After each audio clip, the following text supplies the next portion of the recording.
Political Ideals. Bertrand Russell. Published 1917. Political Ideals. In dark days, men need a clear faith and a well-grounded hope, and as the outcome of these, the calm courage which takes no account of hardships by the way. The times through which we are passing have afforded to many of us a confirmation of our faith. We see that the things we had thought evil are really evil, and we know more definitely than we ever did before the directions in which men must move, if a better world is to arise on the ruins of the one which is now hurling itself into destruction. We see that men's political dealings with one another are based on wholly wrong ideals, and can only be saved by quite different ideals from continuing to be a source of suffering, devastation, and sin. Political ideals must be based upon ideals for the individual life. The aim of politics should be to make the lives of individuals as good as possible. There is nothing for the politician to consider outside or above the various men, women, and children who compose the world. The problem of politics is to adjust the relations of human beings in such a way that each severally may have as much of good in his existence as possible. And this problem requires that we should first consider what it is that we think good in the individual life. To begin with, we do not want all men to be alike. We do not want to lay down a pattern or type to which men of all sorts are to be made by some means or another to approximate. This is the ideal of the impatient administrator. A bad teacher would aim at imposing his opinion, and turning out a set of pupils, all of whom will give the same definite answer on a doubtful point. Mr. Bernard Shaw is said to hold that Troilus and Cressida is the best of Shakespeare's plays. Although I disagree with this opinion, I should welcome it in a pupil as a sign of individuality, but most teachers would not tolerate such a heterodox view. Not only teachers, but all commonplace persons in authority, desire in their subordinates that kind of uniformity which makes their actions easily predictable and never inconvenient. The result is that they crush initiative and individuality when they can, and when they cannot, they quarrel with it. It is not one ideal for all men, but a separate ideal for each separate man, that has to be realized if possible. Every man has it in his being to develop into something good or bad. There is a best possible for him, and a worst possible. His circumstances will determine whether his capacities for good are developed or crushed, and whether his bad impulses are strengthened or gradually diverted into better channels. But although we cannot set up in any detail an ideal of character which is to be universally applicable, although we cannot say, for instance, that all men ought to be industrious, or self-sacrificing, or fond of music, there are some broad principles which can be used to guide our estimates as to what is possible or desirable. We may distinguish two sorts of goods, and two corresponding sorts of impulses. There are goods in regard to which individual possession is possible, and there are goods in which all can share alike. The food and clothing of one man is not the food and clothing of another. If the supply is insufficient, what one man has is obtained at the expense of some other man. This applies to material goods generally, and therefore to the greater part of the present economic life of the world. On the other hand, mental and spiritual goods do not belong to one man to the exclusion of another. If one man knows a science, that does not prevent others from knowing it. On the contrary, it helps them to acquire the knowledge. If one man is a great artist or poet, that does not prevent others from painting pictures or writing poems, but helps to create the atmosphere in which such things are possible. If one man is full of goodwill toward others, that does not mean that there is less goodwill to be shed among the rest. The more goodwill one man has, the more he is likely to create among others. In such matters there is no possession, because there is not a definite amount to be shed. Any increase anywhere tends to produce an increase everywhere. There are two kinds of impulses, corresponding to the two kinds of goods. There are possessive impulses, which aim at acquiring or retaining private goods that cannot be shared. These center in the impulse of property. And there are creative or constructive impulses, which aim at bringing into the world or making available for use the kind of goods in which there is no privacy and no possession. The best life is the one in which the creative impulses play the largest part and the possessive impulses the smallest. This is no new discovery. The Gospel says, "Take no thought, saying, What shall we eat? Or what shall we drink? Or wherewithal shall we be clothed?" The thought we give to these things is taken away from matters of more importance. And what is worse, the habit of mind engendered by thinking of these things is a bad one. It leads to competition, envy, domination, cruelty, and almost all the moral evils that infest the world. In particular, it leads to the predatory use of force. Material possessions can be taken by force and enjoyed by the robber. Spiritual possessions cannot be taken in this way. You may kill an artist or a thinker, but you cannot acquire his art or his thought. You may put a man to death because he loves his fellow men, but you will not by so doing acquire the love which made his happiness. Force is impotent in such matters. It is only as regards material goods that it is effective. For this reason the men who believe in force are the men whose thoughts and desires are preoccupied with material goods. The possessive impulses, when they are strong, infect activities which ought to be purely creative. A man who has made some valuable discovery may be filled with jealousy of a rival discoverer. If one man has found a cure for cancer and another has found a cure for consumption, one of them may be delighted if the other man's discovery turns out a mistake, instead of regretting the suffering of patients which would otherwise have been avoided.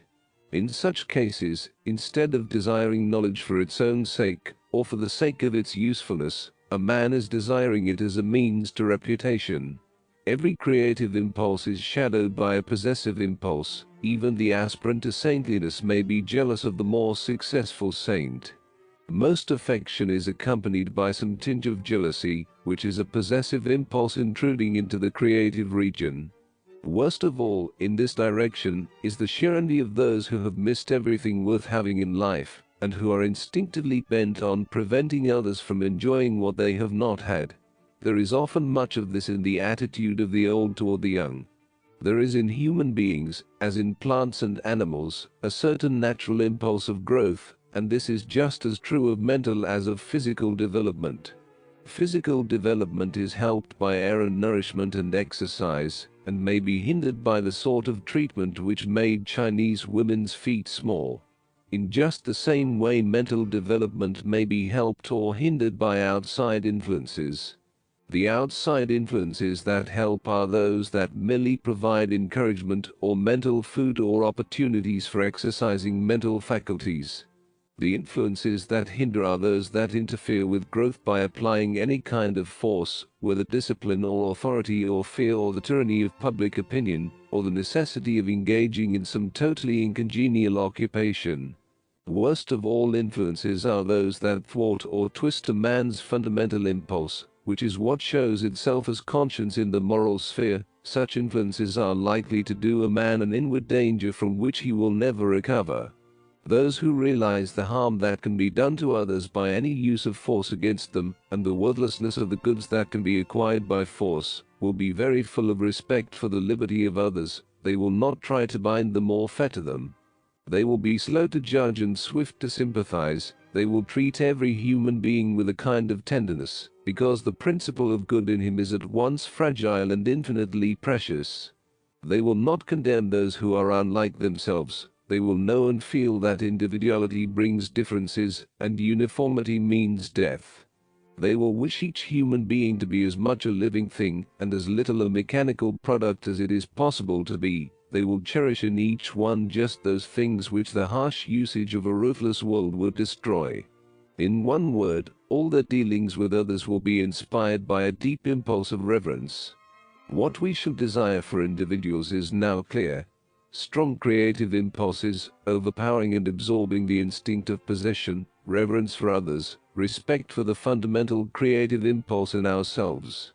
A certain kind of self-respect or native pride is necessary to a good life. A man must not have a sense of utter inward defeat if he is to remain whole, but must feel the courage and the hope and the will to live by the best that is in him, whatever outward or inward obstacles it may encounter.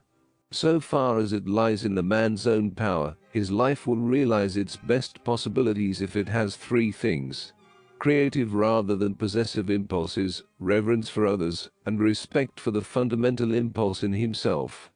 Political and social institutions are to be judged by the good or harm that they do to individuals. Do they encourage creativeness rather than possessiveness?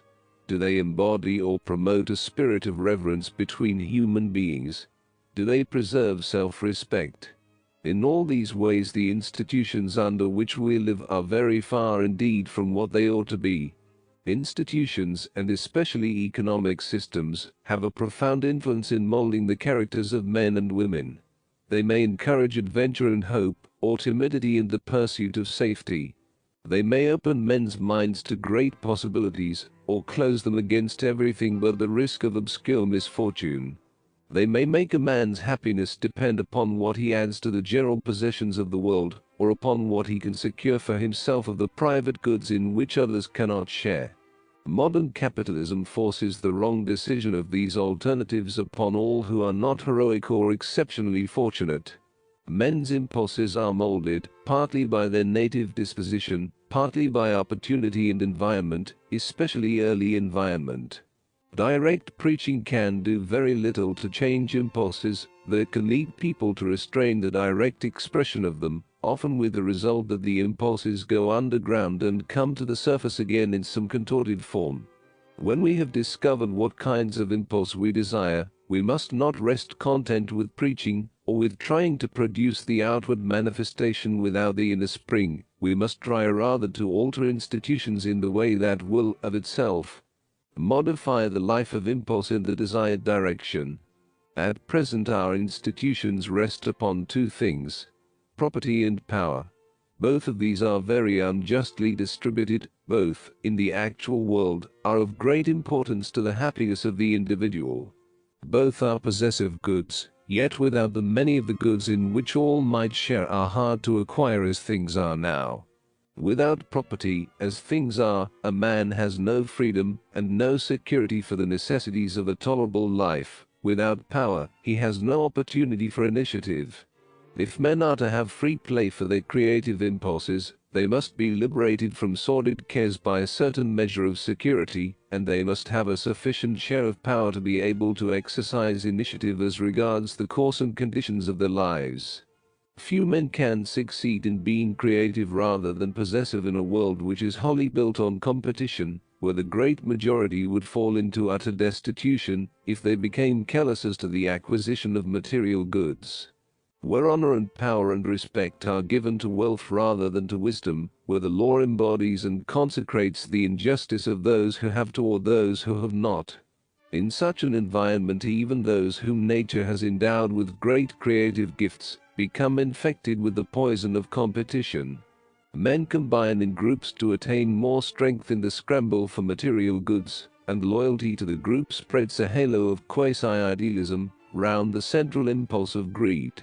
Trade unions and the Labour Party are no more exempt from this vice than other parties and other sections of society, though they are largely inspired by the hope of a radically better world. They are too often led astray by the immediate object of securing for themselves a large share of material goods. That this desire is in accordance with justice, it is impossible to deny, but something larger and more constructive is needed as a political ideal, if the victors of tomorrow are not to become the oppressors of the day after.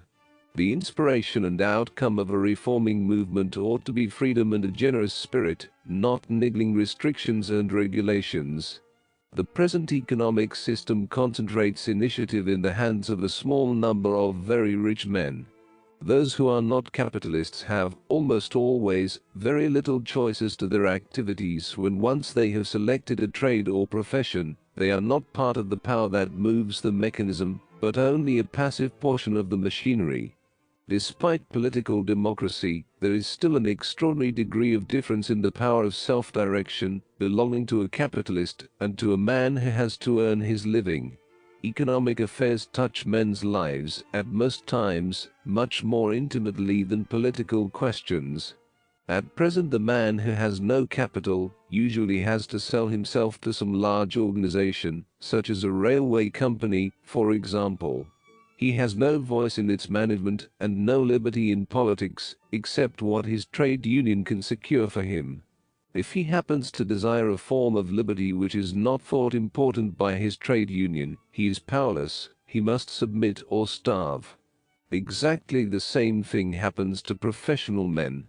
Probably a majority of journalists are engaged in writing for newspapers whose politics they disagree with. Only a man of wealth can own a large newspaper, and only an accident can enable the point of view or the interests of those who are not wealthy to find expression in a newspaper. A large part of the best brains of the country are in the civil service, where the condition of their employment is silence about the evils which cannot be concealed from them.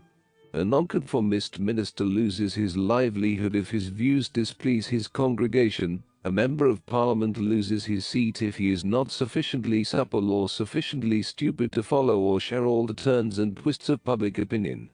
In every walk of life, independence of mind is punished by failure, more and more as economic organizations grow larger and more rigid. Is it surprising that men become increasingly docile, increasingly ready to submit to dictation, and to forego the right of thinking for themselves? Yet along such lines, civilization can only sink into a Byzantine immobility. Fear of destitution is not a motive out of which a free creative life can grow, yet it is the chief motive which inspires the daily work of most wage earners. The hope of possessing more wealth and power than any man ought to have, which is the corresponding motive of the rich, is quite as bad in its effects. It compels men to close their minds against justice, and to prevent themselves from thinking honestly on social questions, while in the depths of their hearts, they uneasily feel that their pleasures are bored by the miseries of others. The injustices of destitution and wealth alike ought to be rendered impossible. Then a great fear would be removed from the lives of the many, and hope would have to take on a better form in the lives of the few. But security and liberty are only the negative conditions for good political institutions. When they have been won, we need also the positive condition: encouragement of creative energy. Security alone might produce a smug and stationary society. It demands creativeness as its counterpart, in order to keep alive the adventure and interest of life, and the movement toward perpetually new and better things. There can be no final goal for human institutions. The best are those that most encourage progress toward others still better. Without effort and change, human life cannot remain good. It is not a finished utopia that we ought to desire, but a world where imagination and hope are alive and active.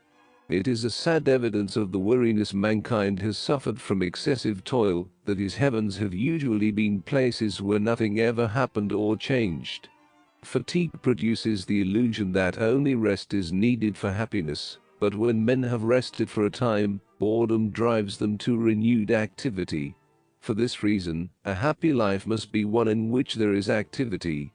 If it is also to be a useful life, the activity ought to be as far as possible creative, not merely predatory or defensive. But creative activity requires imagination and originality, which are apt to be subversive of the status quo.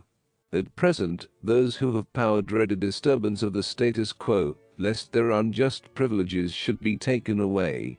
In combination with the instinct for conventionality, one which man shares with the other gregarious animals, those who profit by the existing order have established a system which punishes originality and starves imagination from the moment of first going to school down to the time of death and burial. The whole spirit in which education is conducted needs to be changed, in order that children may be encouraged to think and feel for themselves, not to acquiesce passively in the thoughts and feelings of others. It is not rewards after the event that will produce initiative, but a certain mental atmosphere. There have been times when such an atmosphere existed. The great days of Greece and Elizabethan England may serve as examples. But in our own day, the tyranny of vast machine-like organizations, governed from above by men who know and care little for the lives of those whom they control, is killing individuality and freedom of mind, and forcing men more and more to conform to a uniform pattern. Vast organizations are an inevitable element in modern life, and it is useless to aim at their abolition, as has been done by some reformers, for instance, William Morris. It is true that they make the preservation of individuality more difficult, but what is needed is a way of combining them with the greatest possible scope for individual initiative. One very important step toward this end would be to render democratic the government of every organization. At present, our legislative institutions are more or less democratic, except for the important fact that women are excluded. But our administration is still purely bureaucratic, and our economic organizations are monarchical or oligarchic. Every limited liability company is run by a small number of self-appointed or coopted directors. There can be no real freedom or democracy until the men who do the work in a business also control its management. Another measure which would do much to increase liberty would be an increase of self-government for subordinate groups, whether geographical or economic or defined by some common belief, like religious sects. The modern state is so vast and its machinery is so little understood that even when a man has a vote, he does not feel himself any effective part of the force which determines its policy. Except in matters where he can act in conjunction with an exceptionally powerful group, he feels himself almost impotent, and the government remains a remote impersonal circumstance, which must be simply endured, like the weather. By a share in the control of smaller bodies, a man might regain some of that sense of personal opportunity and responsibility, which belonged to the citizen of the city-state in ancient Greece or medieval Italy. When any group of men has a strong corporate consciousness such as belongs, for example, to a nation or a trade or a religious body, liberty demands that it should be free to decide for itself all matters which are of great importance to the outside world.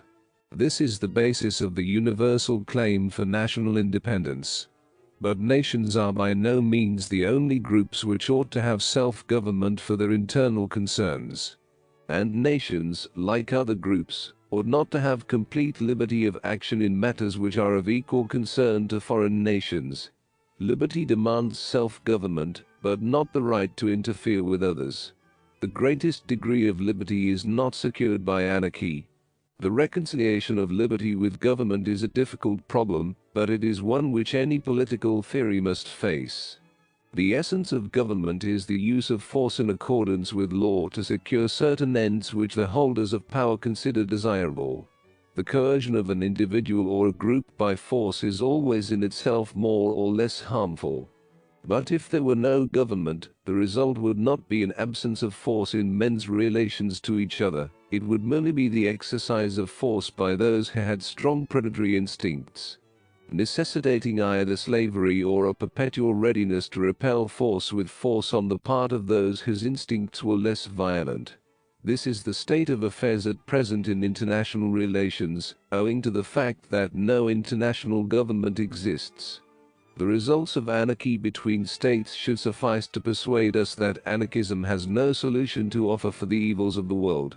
There is probably one purpose, and only one, for which the use of force by government is beneficent, and that is to diminish the total amount of force used in the world. It is clear, for example, that the legal prohibition of murder diminishes the total amount of violence in the world. And no one would maintain that parents should have unlimited freedom to ill-treat their children. So long as some men wish to do violence to others, there cannot be complete liberty, for either the wish to do violence must be restrained, or the victims must be left to suffer. For this reason, although individuals and societies should have the utmost freedom as regards their own affairs, they ought not to have complete freedom as regards their dealings with others. To give freedom to the strong to oppress the weak is not the way to secure the greatest possible amount of freedom in the world. This is the basis of the socialist revolt against the kind of freedom which used to be advocated by laissez-faire economists. Democracy is a device the best so far invented for diminishing as much as possible the interference of governments with liberty. If a nation is divided into two sections which cannot both have their way, democracy theoretically ensures that the majority shall have their way. But democracy is not at all an adequate device, unless it is accompanied by a very great amount of devolution. Love of uniformity, or the mere pleasure of interfering, or dislike of differing tastes and temperaments, may often lead a majority to control a minority in matters which do not really concern the majority. We should none of us like to have the internal affairs of Great Britain settled by a Parliament of the world, if ever such a body came into existence. Nevertheless, there are matters which such a body could settle much better than any existing instrument of government. The theory of the legitimate use of force in human affairs, where a government exists, seems clear. Force should only be used against those who attempt to use force against others, or against those who will not respect the law in cases where a common decision is necessary and a minority are opposed to the action of the majority. These seem legitimate occasions for the use of force, and they should be legitimate occasions in international affairs if an international government existed. The problem of the legitimate occasions for the use of force in the absence of a government is a different one, with which we are not at present concerned. Although government must have the power to use force, and may on occasion use it legitimately, the aim of the reformers to have such institutions as will diminish the need for actual coercion will be found to have this effect. Most of us abstain, for instance, from theft, not because it is illegal, but because we feel no desire to steal. The more men learn to live creatively rather than possessively, the less their wishes will lead them to thwart others, or to attempt violent interference with their liberty.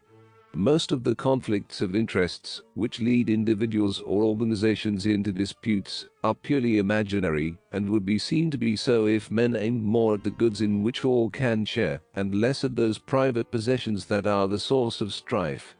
In proportion as men live creatively, they cease to wish to interfere with others by force. Very many matters in which at present common action is thought indispensable might well be left to individual decision. It used to be thought absolutely necessary that all the inhabitants of a country should have the same religion, but we now know that there is no such necessity.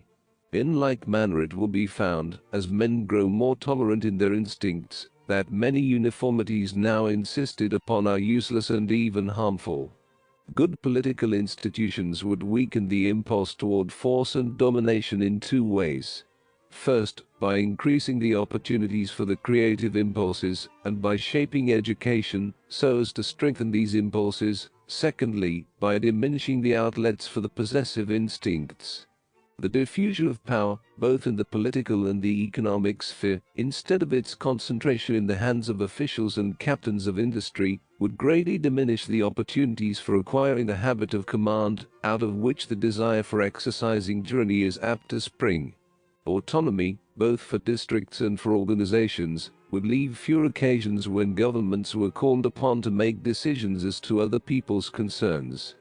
And the abolition of capitalism and the wage system would remove the chief incentive to fear and greed, those correlative passions by which all free life is choked and gagged. Few men seem to realize how many of the evils from which we suffer are wholly unnecessary, and that they could be abolished by a united effort within a few years. If a majority in every civilized country so desired, we could, within 20 years, abolish all abject poverty, quite half the illness in the world, the whole economic slavery which binds down 9/10 of our population. We could fill the world with beauty and joy, and secure the reign of universal peace. It is only because men are apathetic that this is not achieved, only because imagination is sluggish, and what always has been is regarded as what always must be. With goodwill, generosity, intelligence, these things could be brought about. Capitalism and the wage system. 1. The world is full of preventable evils which most men would be glad to see prevented. Nevertheless, these evils persist, and nothing effective is done toward abolishing them. This paradox produces astonishment in inexperienced reformers, and too often produces disillusionment in those who have come to know the difficulty of changing human institutions. War is recognized as an evil by an immense majority in every civilized country, But this recognition does not prevent war. The unjust distribution of wealth must be obviously an evil to those who are not prosperous, and they are 9/10 of the population. Nevertheless, it continues unabated. The tyranny of the holders of power is a source of needless suffering and misfortune to very large sections of mankind, but power remains in few hands, and tends, if anything, to grow more concentrated. I wish first to study the evils of our present institutions, and the causes of the very limited success of reformers in the past, and then to suggest reasons for the hope of a more lasting and permanent success in the near future. The war has come as a challenge to all who desire a better world. The system which cannot save mankind from such an appalling disaster is at fault somewhere, and cannot be amended in any lasting way, unless the danger of great wars in the future can be made very small. But war is only the final flower of an evil tree. Even in times of peace, most men live lives of monotonous labor, most women are condemned to a drudgery which almost kills the possibility of happiness before youth is past. Most children are allowed to grow up in ignorance of all that would enlarge their thoughts or stimulate their imagination. The few who are more fortunate are rendered illiberal by their unjust privileges, and oppressive through fear of the awakening indignation of the masses. From the highest to the lowest, almost all men are absorbed in the economic struggle. The struggle to acquire what is their due or to retain what is not their due. Material possessions, in fact or in desire, dominate our outlook, usually to the exclusion of all generous and creative impulses. Possessiveness, the passion to have and to hold, is the ultimate source of war, and the foundation of all the ills from which the political world is suffering. Only by diminishing the strength of this passion and its hold upon our daily lives can new institutions bring permanent benefit to mankind. Institutions which will diminish the sway of greed are possible, but only through a complete reconstruction of our whole economic system. Capitalism and the wage system must be abolished. They are twin monsters which are eating up the life of the world. In place of them, we need a system which will hold in check men's predatory impulses, and will diminish the economic injustice that allows some to be rich in idleness, while others are poor in spite of unremitting labor. But above all, we need a system which will destroy the tyranny of the employer, by making men at the same time secure against destitution, and able to find scope for individual initiative in the control of the industry by which they live. A better system can do all these things, and can be established by the democracy, whenever it grows weary of enduring evils which there is no reason to endure. We may distinguish four purposes at which an economic system may aim. First, it may aim at the greatest possible production of goods, and at facilitating technical progress. Second, it may aim at securing distributive justice. Third, it may aim at giving security against destitution. And, fourth, it may aim at liberating creative impulses and diminishing possessive impulses. Of these four purposes, the last is the most important. Security is chiefly important as a means to it. State socialism, though it might give material security and more justice than we have at present, would probably fail to liberate creative impulses or produce a progressive society. Our present system fails in all four purposes. It is chiefly defended on the ground that it achieves the first of the four purposes, namely, the greatest possible production of material goods, but it only does this in a very short-sighted way, by methods which are wasteful in the long run both of human material and of natural resources. Capitalistic enterprise involves a ruthless belief in the importance of increasing material production to the utmost possible extent now and in the immediate future. In obedience to this belief, new portions of the Earth's surface are continually brought under the sway of industrialism. Vast tracts of Africa become recruiting grounds for the labor required in the gold and diamond mines of the Rand, Rhodesia, and Kimberley. For this purpose, the population is demoralized, taxed, driven into revolt, and exposed to the contamination of European vice and disease. Healthy and vigorous races from southern Europe are tempted to America, where sweating and slum life reduce their vitality, if they do not actually cause their death. What damage is done to our own urban populations by the conditions under which they live, we all know. And what is true of the human riches of the world is no less true of the physical resources. The mines, forests, and wheat fields of the world are all being exploited at a rate which must practically exhaust them at no distant date. On the side of material production, the world is living too fast, in a kind of delirium. Almost all the energy of the world has rushed into the immediate production of something, no matter what, and no matter at what cost. And yet our present system is defended on the ground that it safeguards progress. It cannot be said that our present economic system is any more successful in regard to the other three objects which ought to be aimed at. Among the many obvious evils of capitalism and the wage system, none are more glaring than that they encourage predatory instincts, that they allow economic injustice, and that they give great scope to the tyranny of the employer. As to predatory instincts, we may say, broadly speaking, that in a state of nature, there will be two ways of acquiring riches, one by production, the other by robbery. Under our existing system, although what is recognized as robbery is forbidden, there are nevertheless many ways of becoming rich without contributing anything to the wealth of the community. Ownership of land or capital, whether acquired or inherited, gives a legal right to a permanent income. Although most people have to produce in order to live, a privileged minority are able to live in luxury without producing anything at all. As these are the men who are not only the most fortunate but also the most respected, there is a general desire to enter their ranks, and a widespread unwillingness to face the fact that there is no justification whatever for incomes derived in this way. And apart from the passive enjoyment of rent or interest, the methods of acquiring wealth are very largely predatory.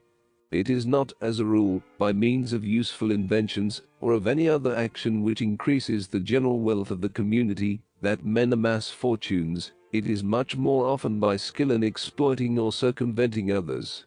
Nor is it only among the rich that our present regime promotes a narrowly acquisitive spirit. The constant risk of destitution compels most men to fill a great part of their time and thought with the economic struggle. There is a theory that this increases the total output of wealth by the community, but for reasons to which I shall return later, I believe this theory to be wholly mistaken. Economic injustice is perhaps the most obvious evil of our present system. It would be utterly absurd to maintain that the men who inherit great wealth deserve better of the community than those who have to work for their living.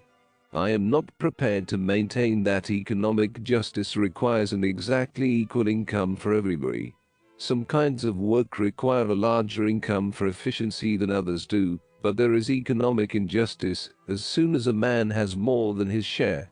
Unless it is because his efficiency in his work requires it, or as a reward for some definite service. But this point is so obvious that it needs no elaboration.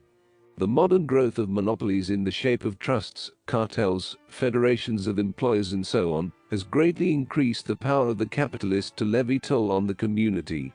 This tendency will not cease of itself, but only through definite action on the part of those who do not profit by the capitalist regime. Unfortunately, the distinction between the proletariat and the capitalist is not so sharp as it was in the minds of socialist theorizers. Trade unions have funds in various securities, friendly societies are large capitalists, and many individuals eke out their wages by invested savings. All this increases the difficulty of any clear-cut radical change in our economic system, but it does not diminish the desirability of such a change. Such a system as that suggested by the French syndicalists, in which each trade would be self-governing and completely independent, without the control of any central authority, would not secure economic justice.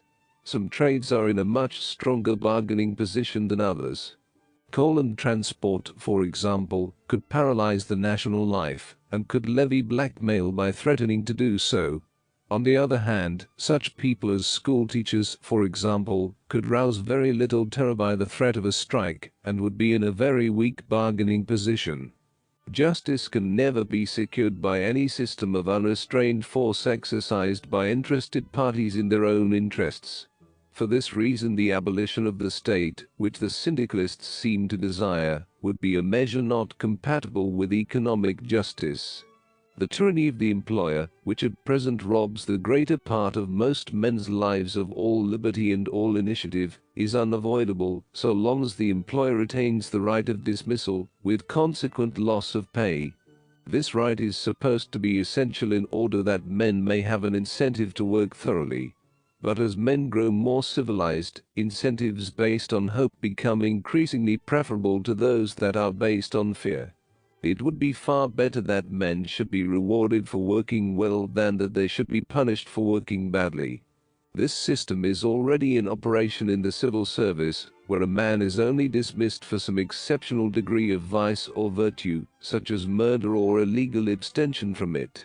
Sufficient pay to ensure a livelihood ought to be given to every person who is willing to work, independently of the question whether the particular work at which he is skilled is wanted at the moment or not.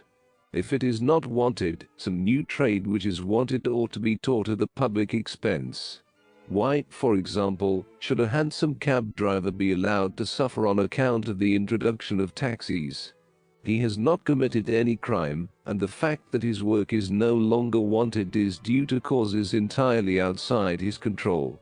Instead of being allowed to starve, he ought to be given instruction in motor driving, or in whatever other trade may seem most suitable. At present, owing to the fact that all industrial changes tend to cause hardships to some section of wage earners, there is a tendency to technical conservatism on the part of labor, a dislike of innovations, new processes, and new methods. But such changes, if they are in the permanent interest of the community, ought to be carried out without allowing them to bring unmerited loss to those sections of the community whose labor is no longer wanted in the old form. The instinctive conservatism of mankind is sure to make all processes of production change more slowly than they should.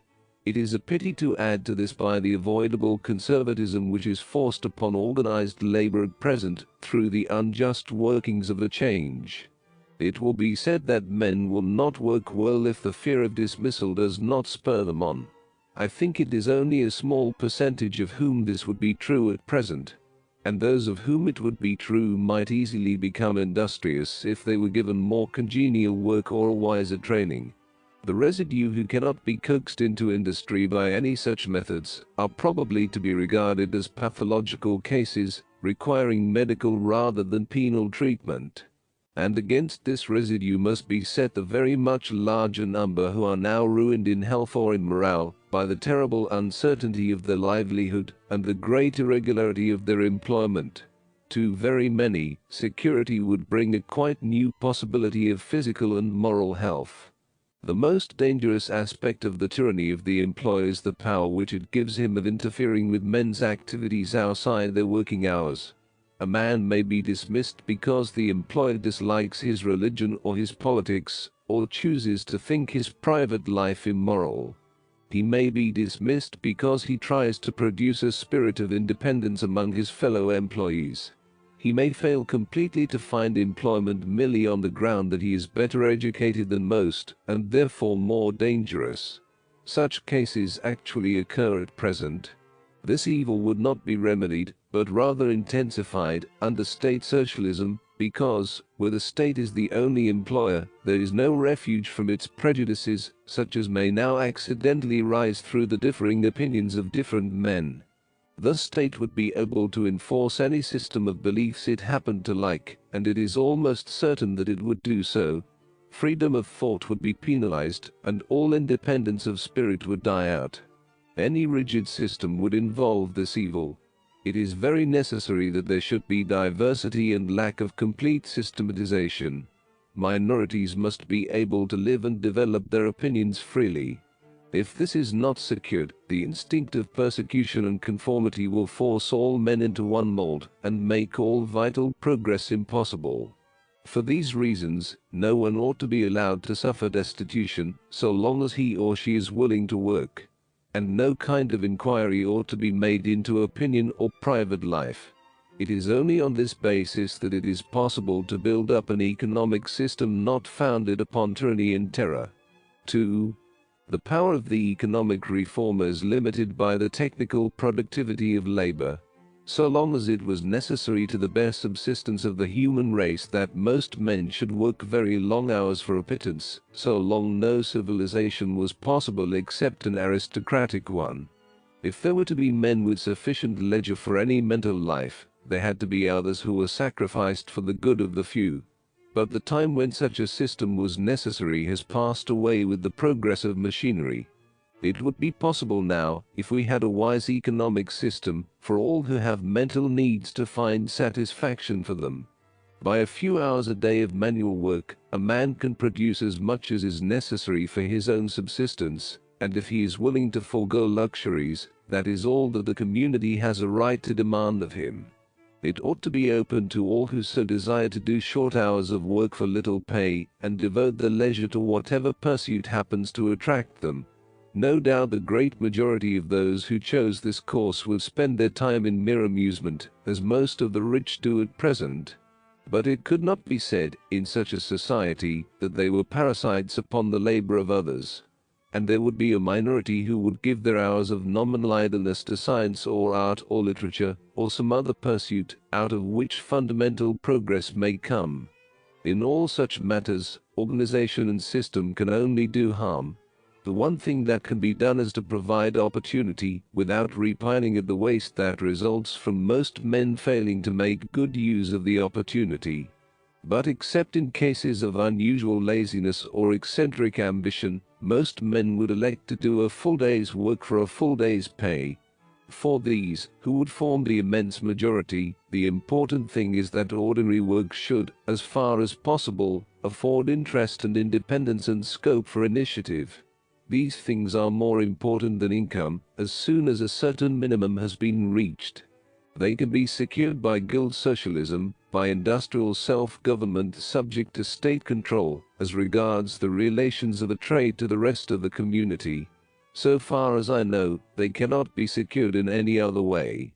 Guild socialism, as advocated by Mr. Orridge and the New Age, is associated with a polemic against political action and in favor of direct economic action by trade unions.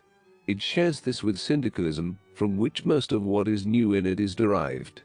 But I see no reason for this attitude. Political and economic action seem to me equally necessary, each in its own time and place. I think there is danger in the attempt to use the machinery of the present capitalist state for socialistic purposes. But there is need of political action to transform the machinery of the state, side by side with the transformation which we hope to see in economic institutions. In this country, neither transformation is likely to be brought about by a sudden revolution. We must expect each to come step by step, if at all, and I doubt if either could or should advance very far without the other. The economic system we should ultimately wish to see would be one in which the state would be the sole recipient of economic rent, while private capitalistic enterprises should be replaced by self-governing combinations of those who actually do the work. It ought to be optional whether a man does a whole day's work for a whole day's pay, or half a day's work for half a day's pay, except in cases where such an arrangement would cause practical inconvenience. A man's pay should not cease through the accident of his work being no longer needed, but should continue so long as he is willing to work, a new trade being taught him at the public expense, if necessary. Unwillingness to work should be treated medically or educationally, when it could not be overcome by a change to some more congenial occupation. The workers in a given industry should all be combined in one autonomous unit, and their work should not be subject to any outside control. The state should fix the price at which they produce, but should leave the industry self-governing in all other respects. In fixing prices, the state should, as far as possible, allow each industry to profit by any improvements which it might introduce into its own processes, but should endeavor to prevent undeserved loss or gain through changes in external economic conditions. In this way there would be every incentive to progress, with the least possible danger of unmerited destitution. And although large economic organizations will continue, as they are bound to do, there will be a diffusion of power, which will take away the sense of individual impotence from which men and women suffer at present. 3. Some men, though they may admit that such a system would be desirable, will argue that it is impossible to bring it about, and that therefore we must concentrate on more immediate objects. I think it must be conceded that a political party ought to have proximate aims, measures which it hopes to carry in the next session or the next parliament, as well as a more distant goal. Marxian socialism, as it existed in Germany, seemed to me to suffer in this way. Although the party was numerically powerful, it was politically weak, because it had no minor measures to demand while waiting for the revolution. And when, at last, German socialism was captured by those who desired a less impracticable policy, the modification which occurred was of exactly the wrong kind. Acquiescence in bad policies, such as militarism and imperialism, rather than advocacy of partial reforms which, however inadequate, would still have been steps in the right direction. A similar defect was inherent in the policy of French syndicalism as it existed before the war. Everything was to wait for the general strike. After adequate preparation, one day the whole proletariat would unanimously refuse to work, the property owners would acknowledge their defeat, and agree to abandon all their privileges rather than starve. This is a dramatic conception, but love of drama is a great enemy of true vision. Men cannot be trained, except under very rare circumstances, to do something suddenly which is very different from what they have been doing before. If the general strike were to succeed, the victors, despite their anarchism, would be compelled at once to form an administration, to create a new police force to prevent looting and wanton destruction, to establish a provisional government issuing dictatorial orders to the various sections of revolutionaries. Now the syndicalists are opposed in principle to all political action. They would feel that they were departing from their theory in taking the necessary practical steps, and they would be without the required training because of their previous abstention from politics. For these reasons it is likely that, even after a syndicalist revolution, actual power would fall into the hands of men who were not really syndicalists. Another objection to a program which is to be realized suddenly at some remote date by a revolution or a general strike, is that enthusiasm flags when there is nothing to do meanwhile, and no partial success to lessen the weariness of waiting. The only sort of movement which can succeed by such methods is one where the sentiment and the program are both very simple, as is the case in rebellions of oppressed nations. But the line of demarcation between capitalist and wage earner is not sharp, like the line between Turk and Armenian, or between an Englishman and a native of India. Those who have advocated the social revolution have been mistaken in their political methods, chiefly because they have not realized how many people there are in the community whose sympathies and interests lie half on the side of capital, half on the side of labor. These people make a clear-cut revolutionary policy very difficult. For these reasons, those who aim at an economic reconstruction which is not likely to be completed tomorrow must, if they are to have any hope of success, be able to approach their goal by degrees, through measures which are of some use in themselves. Even if they should not ultimately lead to the desired end, there must be activities which train men for those that they are ultimately to carry out, and there must be possible achievements in the near future, not only a vague hope of a distant paradise. But although I believe that all this is true, I believe no less firmly that really vital and radical reform requires some vision beyond the immediate future, some realization of what human beings might make of human life if they chose.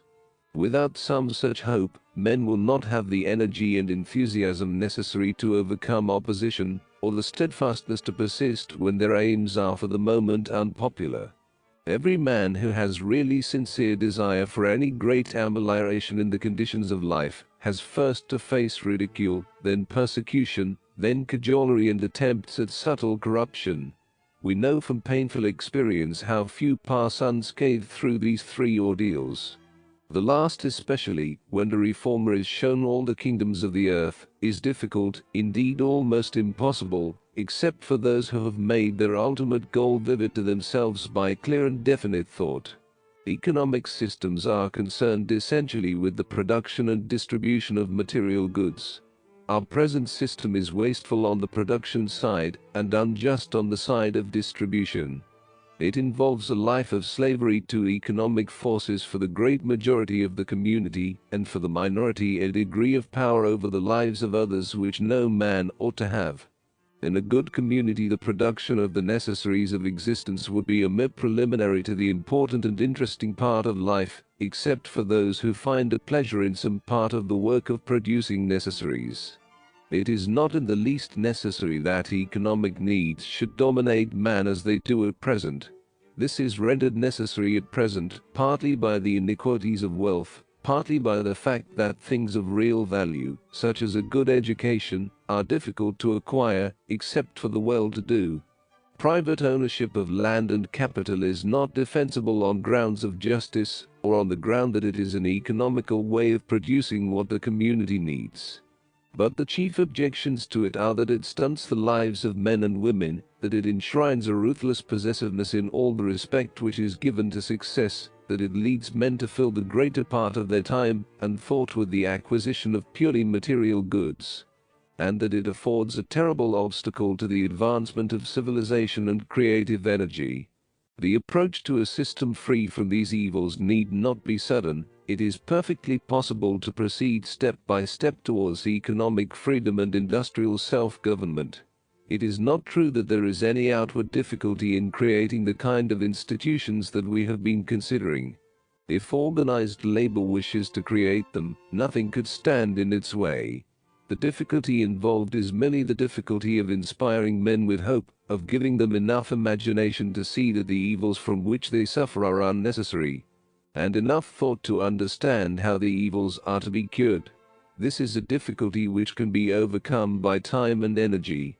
But it will not be overcome if the leaders of organized labor have no breadth of outlook, no vision, no hopes beyond some slight superficial improvement within the framework of the existing system. Revolutionary action may be unnecessary, but revolutionary thought is indispensable, and, as the outcome of thought, a rational and constructive hope. Pitfalls in Socialism. 1.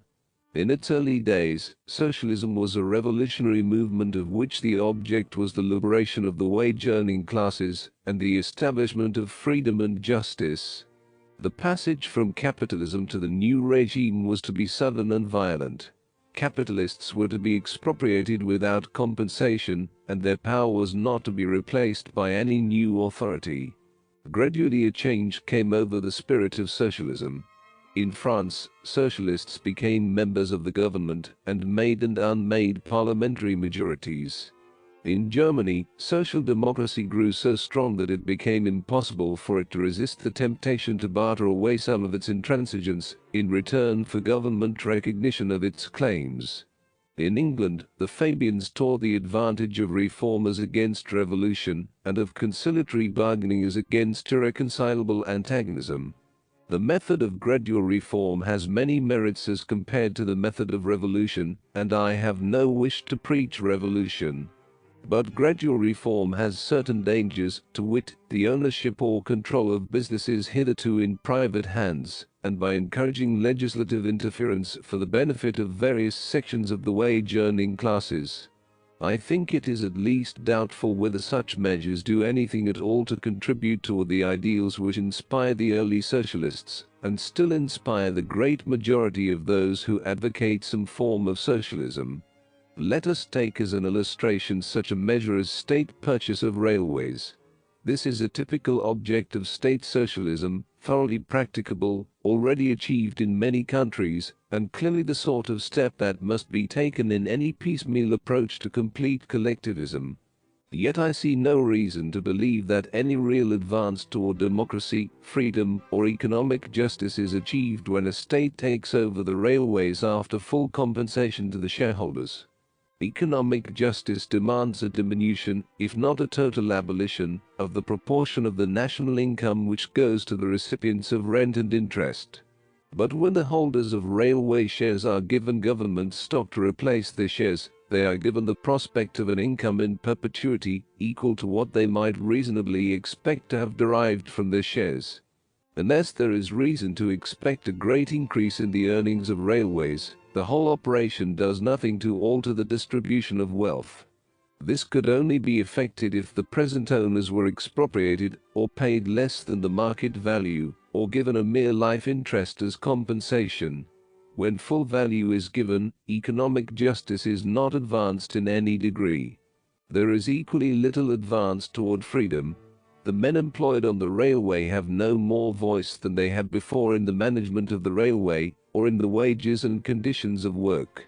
Instead of having to fight the directors, with the possibility of an appeal to the government, they now have to fight the government directly, and experience does not lead to the view that a government department has any special tenderness toward the claims of labor. If they strike, they have to contend against the whole organized power of the state, which they can only do successfully if they happen to have a strong public opinion on their side.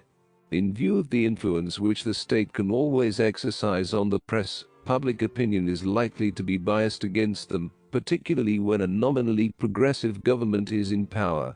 There will no longer be the possibility of divergences between the policies of different railways. Railway men in England derived advantages for many years from the comparatively liberal policy of the North Eastern Railway, which they were able to use as an argument for a similar policy elsewhere. Such possibilities are excluded by the dead uniformity of state administration. And there is no real advance toward democracy. The administration of the railways will be in the hands of officials whose bias and associations separate them from labor, and who will develop an autocratic temper through the habit of power. The democratic machinery by which these officials are nominally controlled is cumbrous and remote, and can only be brought into operation on first-class issues which rouse the interest of the whole nation. Even then it is very likely that the superior education of the officials and the government, combined with the advantages of their position, will enable them to mislead the public as to the issues, and alienate the general sympathy even from the most excellent cause. I do not deny that these evils exist at present. I say only that they will not be remedied by such measures as the nationalization of railways in the present economic and political environment. A greater upheaval, and a greater change in men's habits of mind, is necessary for any really vital progress. 2. State socialism, even in a nation which possesses the form of political democracy, is not a truly democratic system. The way in which it fails to be democratic may be made plain by an analogy from the political sphere. Every Democrat recognizes that the Irish ought to have self-government for Irish affairs, and ought not to be told that they have no grievance, because they share in the Parliament of the United Kingdom. It is essential to democracy that any group of citizens whose interests or desires separate them at all widely from the rest of the community should be free to decide their internal affairs for themselves. And what is true of national or local groups is equally true of economic groups, such as miners or railway men. The national machinery of general elections is by no means sufficient to secure for groups of this kind the freedom which they ought to have. The power of officials, which is a great and growing danger in the modern state, arises from the fact that the majority of the voters, who constitute the only ultimate popular control over officials, are as a rule not interested in any one particular question, and are therefore not likely to interfere effectively against an official who is thwarting the wishes of the minority who are interested. The official is nominally subject to indirect popular control, but not to the control of those who are directly affected by his action. The bulk of the public will either never hear about the matter in dispute, or, if they do hear, will form a hasty opinion based upon inadequate information, which is far more likely to come from the side of the officials than from the section of the community which is affected by the question at issue. In an important political issue, some degree of knowledge is likely to be diffused in time, but in other matters there is little hope that this will happen. It may be said that the power of officials is much less dangerous than the power of capitalists, because officials have no economic interests that are opposed to those of wage earners. But this argument involves far too simple a theory of political human nature theory, which orthodox socialism adopted from the classical political economy, and has tended to retain in spite of growing evidence of its falsity. Economic self-interest, and even economic class interest, is by no means the only important political motive. Officials, whose salary is generally quite unaffected by their decisions on particular questions, are likely, if they are of average honesty, to decide according to their view of the public interest, but their view will nonetheless have a bias which will often lead them wrong. It is important to understand this bias before entrusting our destinies too unreservedly to government departments.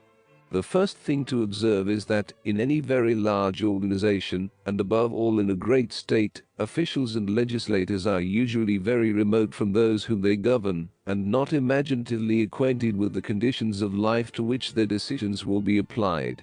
This makes them ignorant of much that they ought to know, even when they are industrious and willing to learn whatever can be taught by statistics and blue books.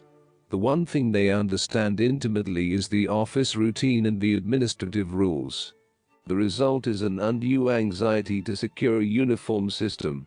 I have heard of a French minister of education taking out his watch and remarking, "At this moment all the children of such and such an age in France are learning so and so." This is the ideal of the administrator, an ideal utterly fatal to free growth, initiative, experiment, or any far-reaching innovation. Laziness is not one of the motives recognized in textbooks on political theory, because all ordinary knowledge of human nature is considered unworthy of the dignity of these works, yet we all know that laziness is an immensely powerful motive with all but a small minority of mankind. Unfortunately, in this case laziness is reinforced by love of power, which leads energetic officials to create the systems which lazy officials like to administer. The energetic official inevitably dislikes anything that he does not control. His official sanction must be obtained before anything can be done. Whatever he finds in existence he wishes to alter in some way, so as to have the satisfaction of feeling his power and making it felt. If he is conscientious, he will think out some perfectly uniform and rigid scheme which he believes to be the best possible, and he will then impose this scheme ruthlessly, whatever promising growths he may have to lop down for the sake of symmetry. The result inevitably has something of the deadly dullness of a new rectangular town, as compared with the beauty and richness of an ancient city which has lived and grown with the separate lives and individualities of many generations. What has grown is always more living than what has been decreed, but the energetic official will always prefer the tidiness of what he has decreed to the apparent disorder of spontaneous growth. The mere possession of power tends to produce a love of power, which is a very dangerous motive, because the only sure proof of power consists in preventing others from doing what they wish to do. The essential theory of democracy is the diffusion of power among the whole people, so that the evils produced by one man's possession of great power shall be obviated. But the diffusion of power through democracy is only effective when the voters take an interest in the question involved. When the question does not interest them, they do not attempt to control the administration, and all actual power passes into the hands of officials.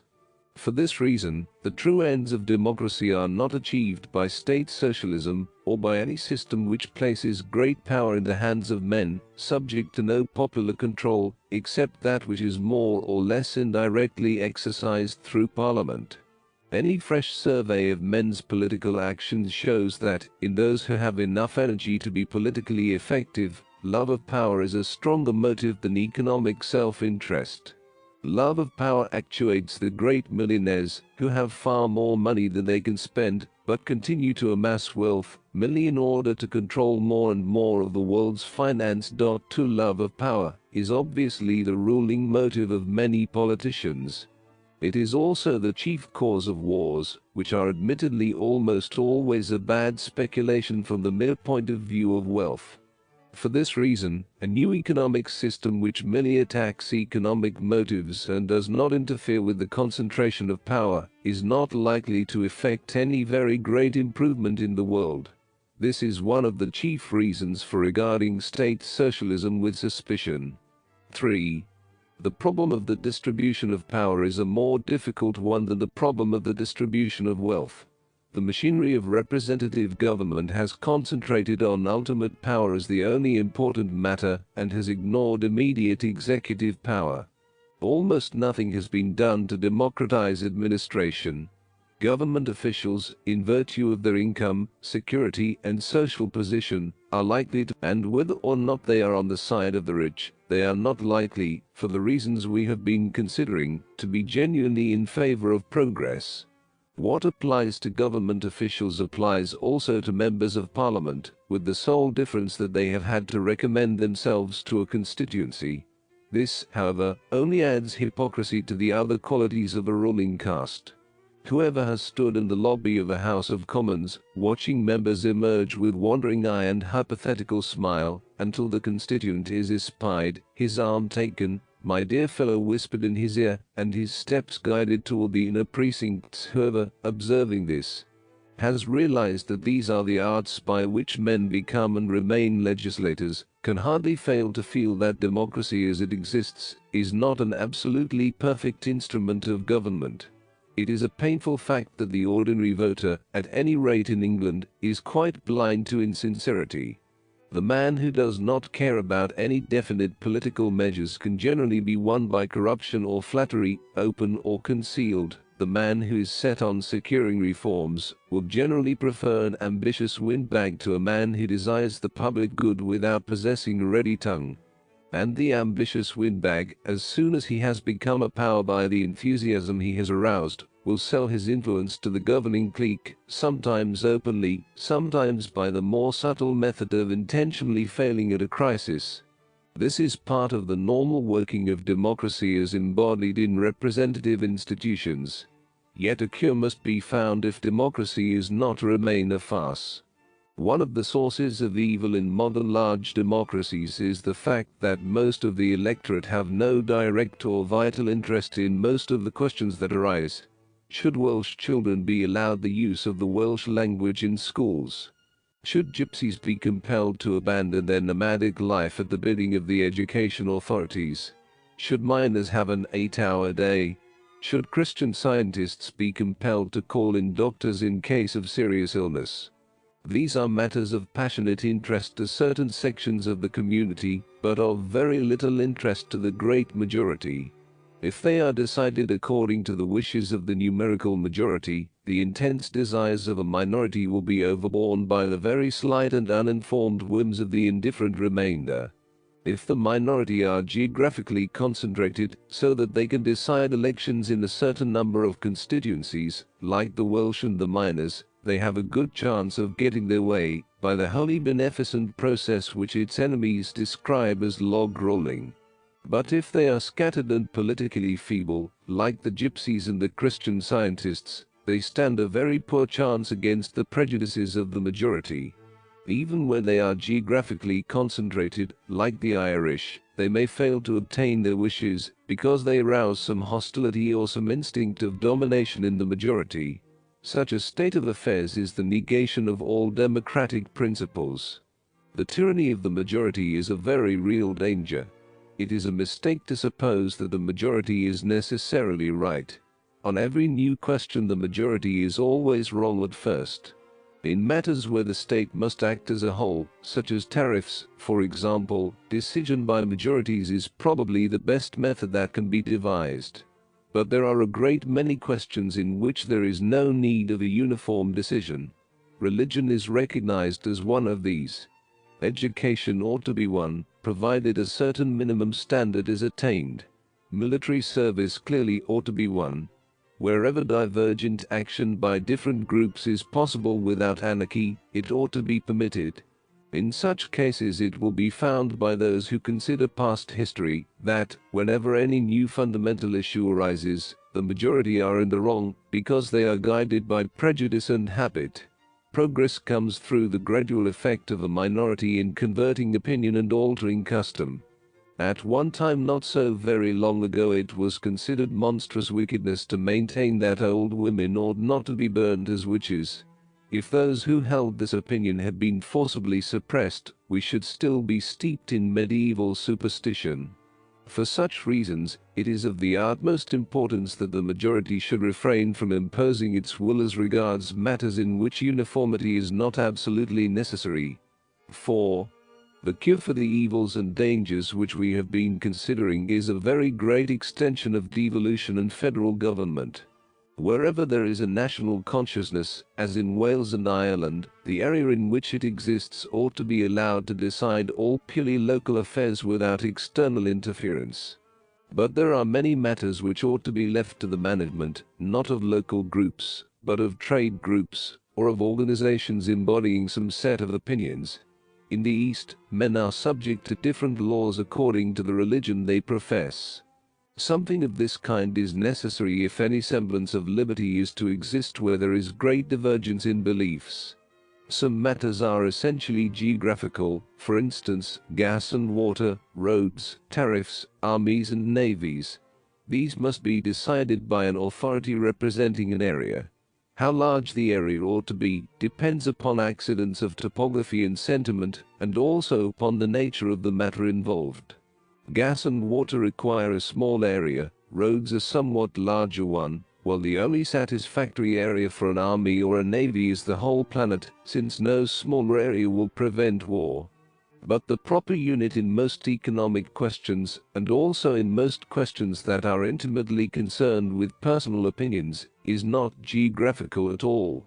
The internal management of railways ought not to be in the hands of the geographical state, for reasons which we have already considered. Still less ought it to be in the hands of a set of irresponsible capitalists.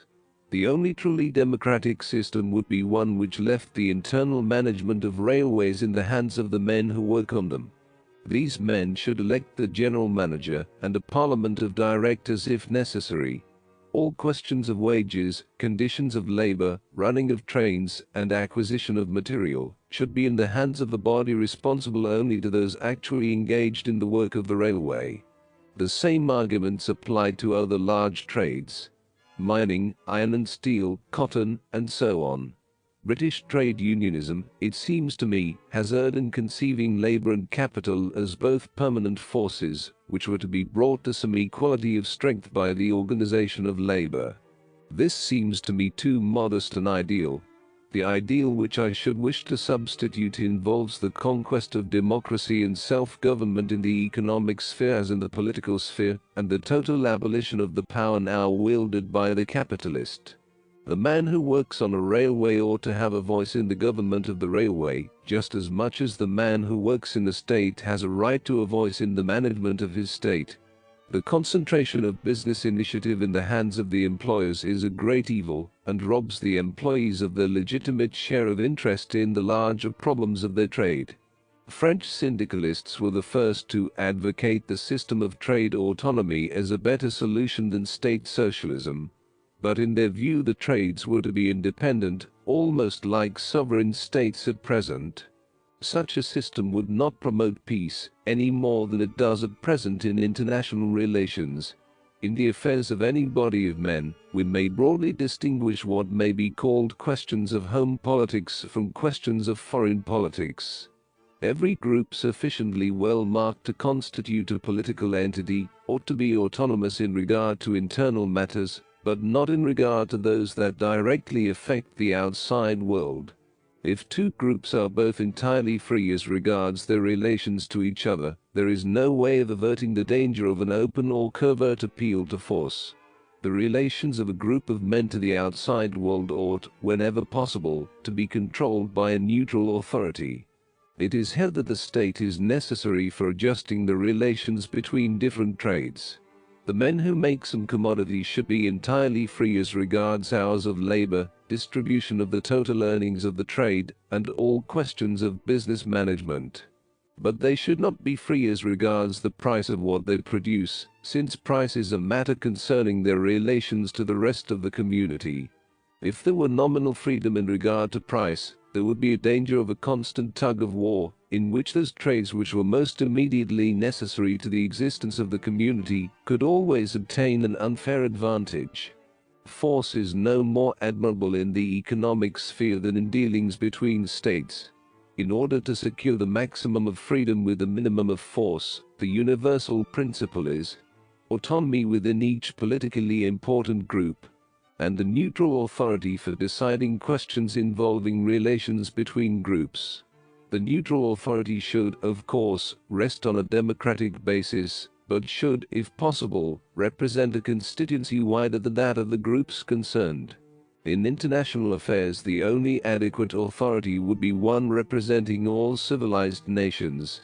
In order to prevent undue extension of the power of such authorities, it is desirable and necessary that the various autonomous groups should be very jealous of their liberties, and very ready to resist by political means any encroachments upon their independence. State socialism does not tolerate such groups, each with their own officials responsible to the group. Consequently, it abandons the internal affairs of the group to the control of men not responsible to that group, or specially aware of its needs. This opens the door to tyranny and to the destruction of initiative. These dangers are avoided by a system which allows any group of men to combine for any given purpose, provided it is not predatory, and to claim from the central authority such self-government as is necessary to the carrying out of the purpose. Churches of various denominations afford an instance. Their autonomy was won by centuries of warfare and persecution. It is to be hoped that a less terrible struggle will be required to achieve the same result in the economic sphere. But whatever the obstacles, I believe the importance of liberty is as great in the one case as it has been admitted to be in the other. Individual liberty and public control. 1. Society cannot exist without law and order, and cannot advance except through the initiative of vigorous innovators. Yet law and order are always hostile to innovations, and innovators are almost always, to some extent, anarchists. Those whose minds are dominated by fear of a relapse towards barbarism would emphasize the importance of law and order, while those who are inspired by the hope of an advance towards civilization would usually be more conscious of the need of individual initiative. Both temperaments are necessary, and wisdom lies in allowing each to operate freely where it is beneficent. But those who are on the side of law and order, since they are reinforced by custom and the instinct for upholding the status quo, have no need of a reasoned defense. It is the innovators who have difficulty in being allowed to exist and work. Each generation believes that this difficulty is a thing of the past, but each generation is only tolerant of past innovations. Those of its own day are met with the same persecution, as though the principle of toleration had never been heard of. In early society, says Westermarck, customs are not only moral rules, but the only moral rules ever thought of. The savage strictly complies with the Hegelian command that no man must have a private conscience. The following statement, which refers to the Tinnevelly Shayners, may be quoted as a typical example. Solitary individuals amongst them rarely adopt any new opinions, or any new course of procedure. They follow the multitude to do evil, and they follow the multitude to do good. They think in herds. Quote 3. Those among ourselves who have never thought a thought or done a deed in the slightest degree different from the thoughts and deeds of our neighbors, will congratulate themselves on the difference between us and the savage. But those who have ever attempted any real innovation cannot help feeling that the people they know are not so very unlike the Tinnevelly Shayners. Under the influence of socialism, even progressive opinion, in recent years, has been hostile to individual liberty. Liberty is associated, in the minds of reformers, with laissez-faire, the Manchester School, and the exploitation of women and children, which resulted from what was euphemistically called free competition. All these things were evil, and required state interference. In fact, there is need of an immense increase of state action, in regard to cognate evils which still exist. In everything that concerns the economic life of the community, as regards both distribution and conditions of production, what is required is more public control, not less. How much more, I do not profess to know. Another direction in which there is urgent need of the substitution of law and order for anarchy is international relations. At present, each sovereign state has complete individual freedom, subject only to the sanction of war. This individual freedom will have to be curtailed in regard to external relations, if wars are ever to cease. But when we pass outside the sphere of material possessions, we find that the arguments in favor of public control almost entirely disappear. Religion, to begin with, is recognized as a matter in which the state ought not to interfere. Whether a man is Christian, Mohammedan, or Jew is a question of no public concern, so long as he obeys the laws, and the laws ought to be such as men of all religions can obey. Yet even here there are limits. No civilized state would tolerate a religion demanding human sacrifice. The English in India put an end to sati, in spite of a fixed principle of non-interference with native religious customs. Perhaps they were wrong to prevent sati, yet almost every European would have done the same. We cannot effectively doubt that such practices ought to be stopped, however we may theorize in favor of religious liberty. In such cases, the interference with liberty is imposed from without by a high civilization. But the more common case, and the more interesting, is when an independent state interferes on behalf of custom against individuals who are feeling their way toward more civilized beliefs and institutions.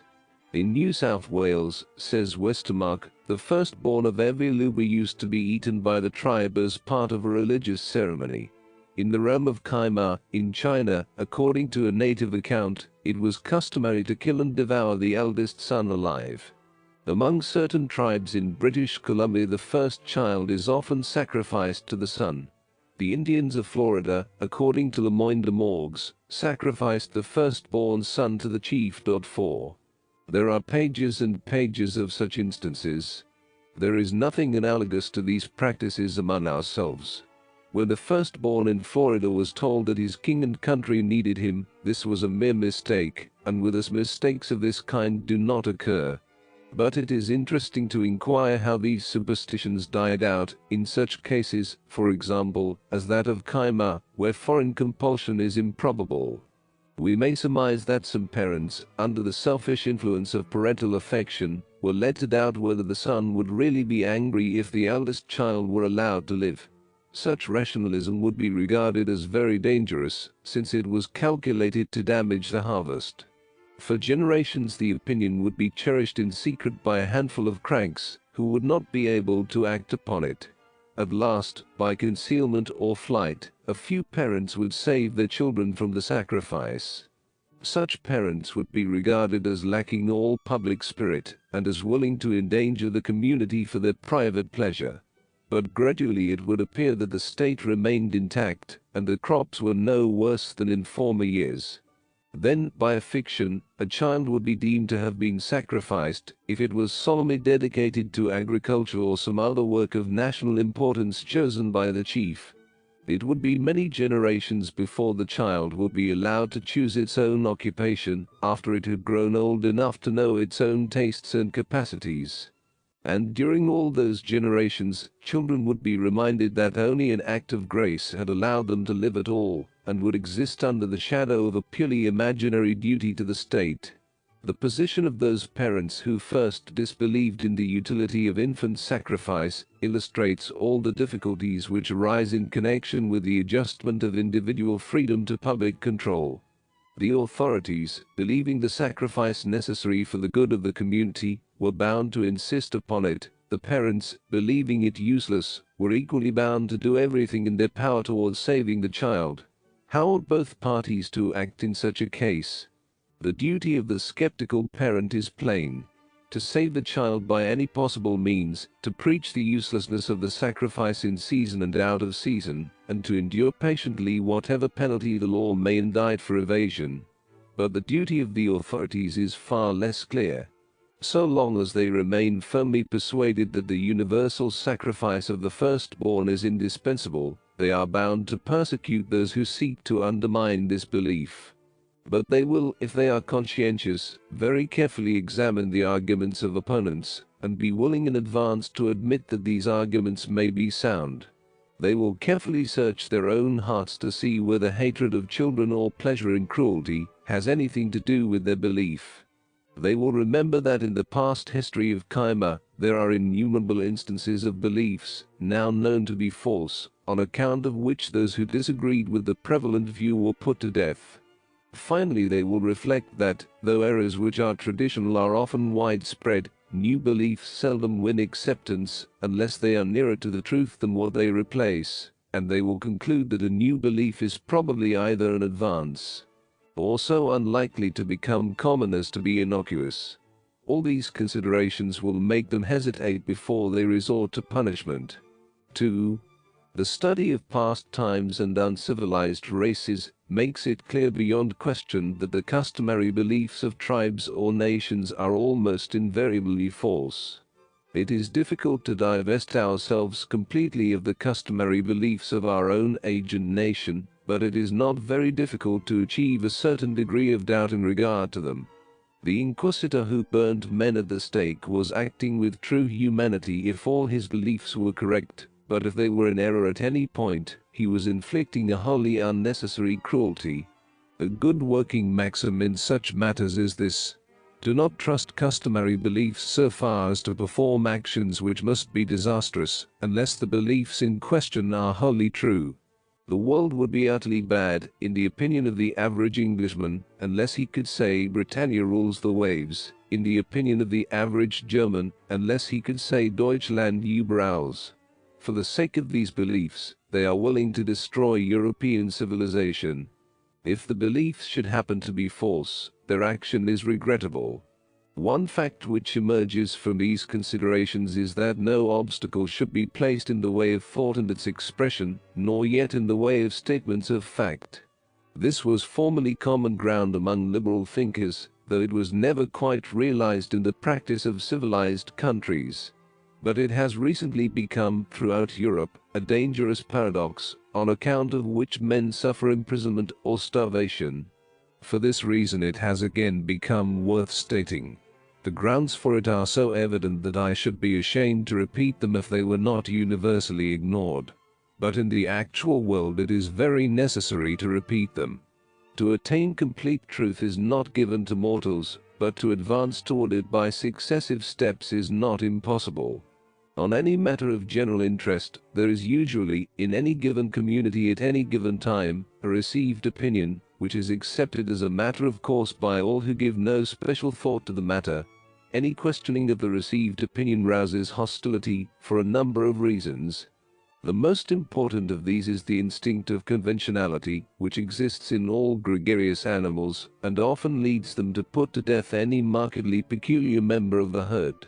The next most important is the feeling of insecurity aroused by doubt as to the beliefs by which we are in the habit of regulating our lives.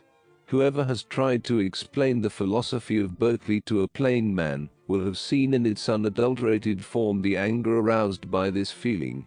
What the plain man derives from Berkeley's philosophy at a first hearing is an uncomfortable suspicion that nothing is solid, so that it is rash to sit on a chair, or to expect the floor to sustain us. Because this suspicion is uncomfortable, it is irritating, except to those who regard the whole argument as merely nonsense. And in a more or less analogous way, any questioning of what has been taken for granted destroys the feeling of standing on solid ground, and produces a condition of bewildered fear. The third reason which makes men dislike novel opinions is that vested interests are bound up with old beliefs. The long fight of the Church against science, from Giordano Bruno to Darwin, is attributable to this motive among others. The horror of socialism which existed in the remote past was entirely attributable to this cause. But it would be a mistake to assume, as is done by those who seek economic motives everywhere, that vested interests are the principal source of anger against novelties in thought. If this were the case, intellectual progress would be much more rapid than it is. The instinct of conventionality, horror of uncertainty, and vested interests all militate against the acceptance of a new idea. And it is even harder to think of a new idea than to get it accepted. Most people might spend a lifetime in reflection without ever making a genuinely original discovery. In view of all these obstacles, it is not likely that any society at any time will suffer from a plethora of heretical opinions. Least of all is this likely in a modern civilized society, where the conditions of life are in constant rapid change, and demand, for successful adaptation, an equally rapid change in intellectual outlook. There should be an attempt, therefore, to encourage, rather than discourage, the expression of new beliefs, and the dissemination of knowledge tending to support them. but the very opposite is, in fact, the case. From childhood upward, everything is done to make the minds of men and women conventional and sterile. And if, by misadventure, some spark of imagination remains, its unfortunate possessor is considered unsound and dangerous, worthy only of contempt in time of peace and of prison, or a traitor's death in time of war. Yet such men are known to have been in the past the chief benefactors of mankind, and are the very men who receive most honor as soon as they are safely dead. The whole role of thought and opinion is utterly unsuited to public control. It ought to be as free and as spontaneous as is possible to those who know what others have believed. The state is justified in insisting that children shall be educated, but it is not justified in forcing their education to proceed on a uniform plan, and to be directed to the production of a dead level of glib uniformity. Education, and the life of the mind generally, is a matter in which individual initiative is the chief thing needed. The function of the state should begin and end with insistence on some kind of education, and, if possible, a kind which promotes mental individualism, not a kind which happens to conform to the prejudices of government officials. 3. Questions of practical morals raise more difficult problems than questions of mere opinion. The thugs honestly believe it their duty to commit murders, but the government does not acquiesce. The conscientious objectors honestly hold the opposite opinion, and again the government does not acquiesce.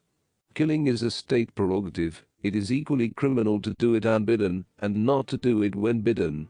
The same applies to theft, unless it is on a large scale or by one who is already rich. Thugs and thieves are men who use force in their dealings with their neighbors, and we may lay it down broadly that the private use of force should be prohibited except in rare cases, however conscientious may be its motive. But this principle will not justify compelling men to use force at the bidding of the state, when they do not believe it justified by the occasion. The punishment of conscientious objectors seems clearly a violation of individual liberty within its legitimate sphere.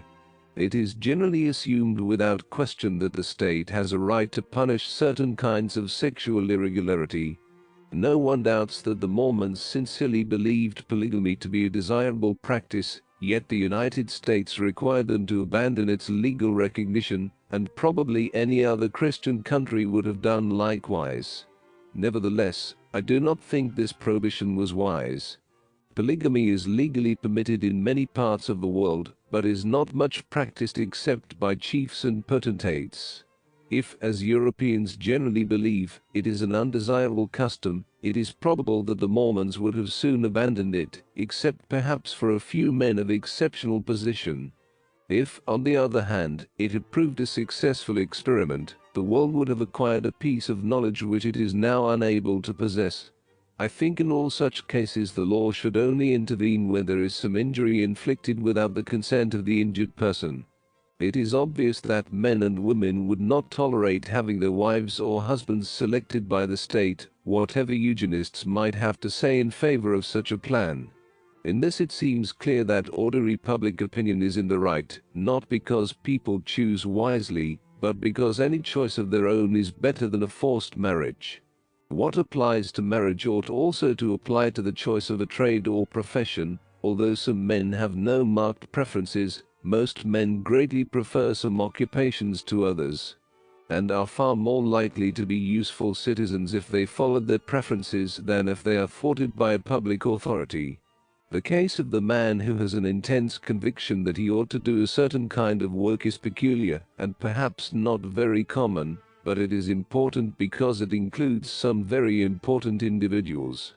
Joan of Arc and Florence Nightingale defied convention in obedience to a feeling of this sort. Reformers and agitators in unpopular causes, such as Mazzini, have belonged to this class, so have many men of science.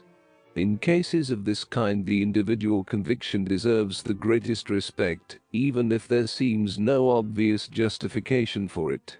Obedience to the impulse is very unlikely to do much harm, and may well do great good. The practical difficulty is to distinguish such impulses from desires which produce similar manifestations. Many young people wish to be authors without having an impulse to write any particular book, or wish to be painters without having an impulse to create any particular picture. But a little experience will usually show the difference between a genuine and a spurious impulse, and there is less harm in indulging the spurious impulse for a time than in thwarting the impulse which is genuine. Nevertheless, the plain man almost always has a tendency to thwart the genuine impulse, because it seems anarchic and unreasonable, and is seldom able to give a good account of itself in advance.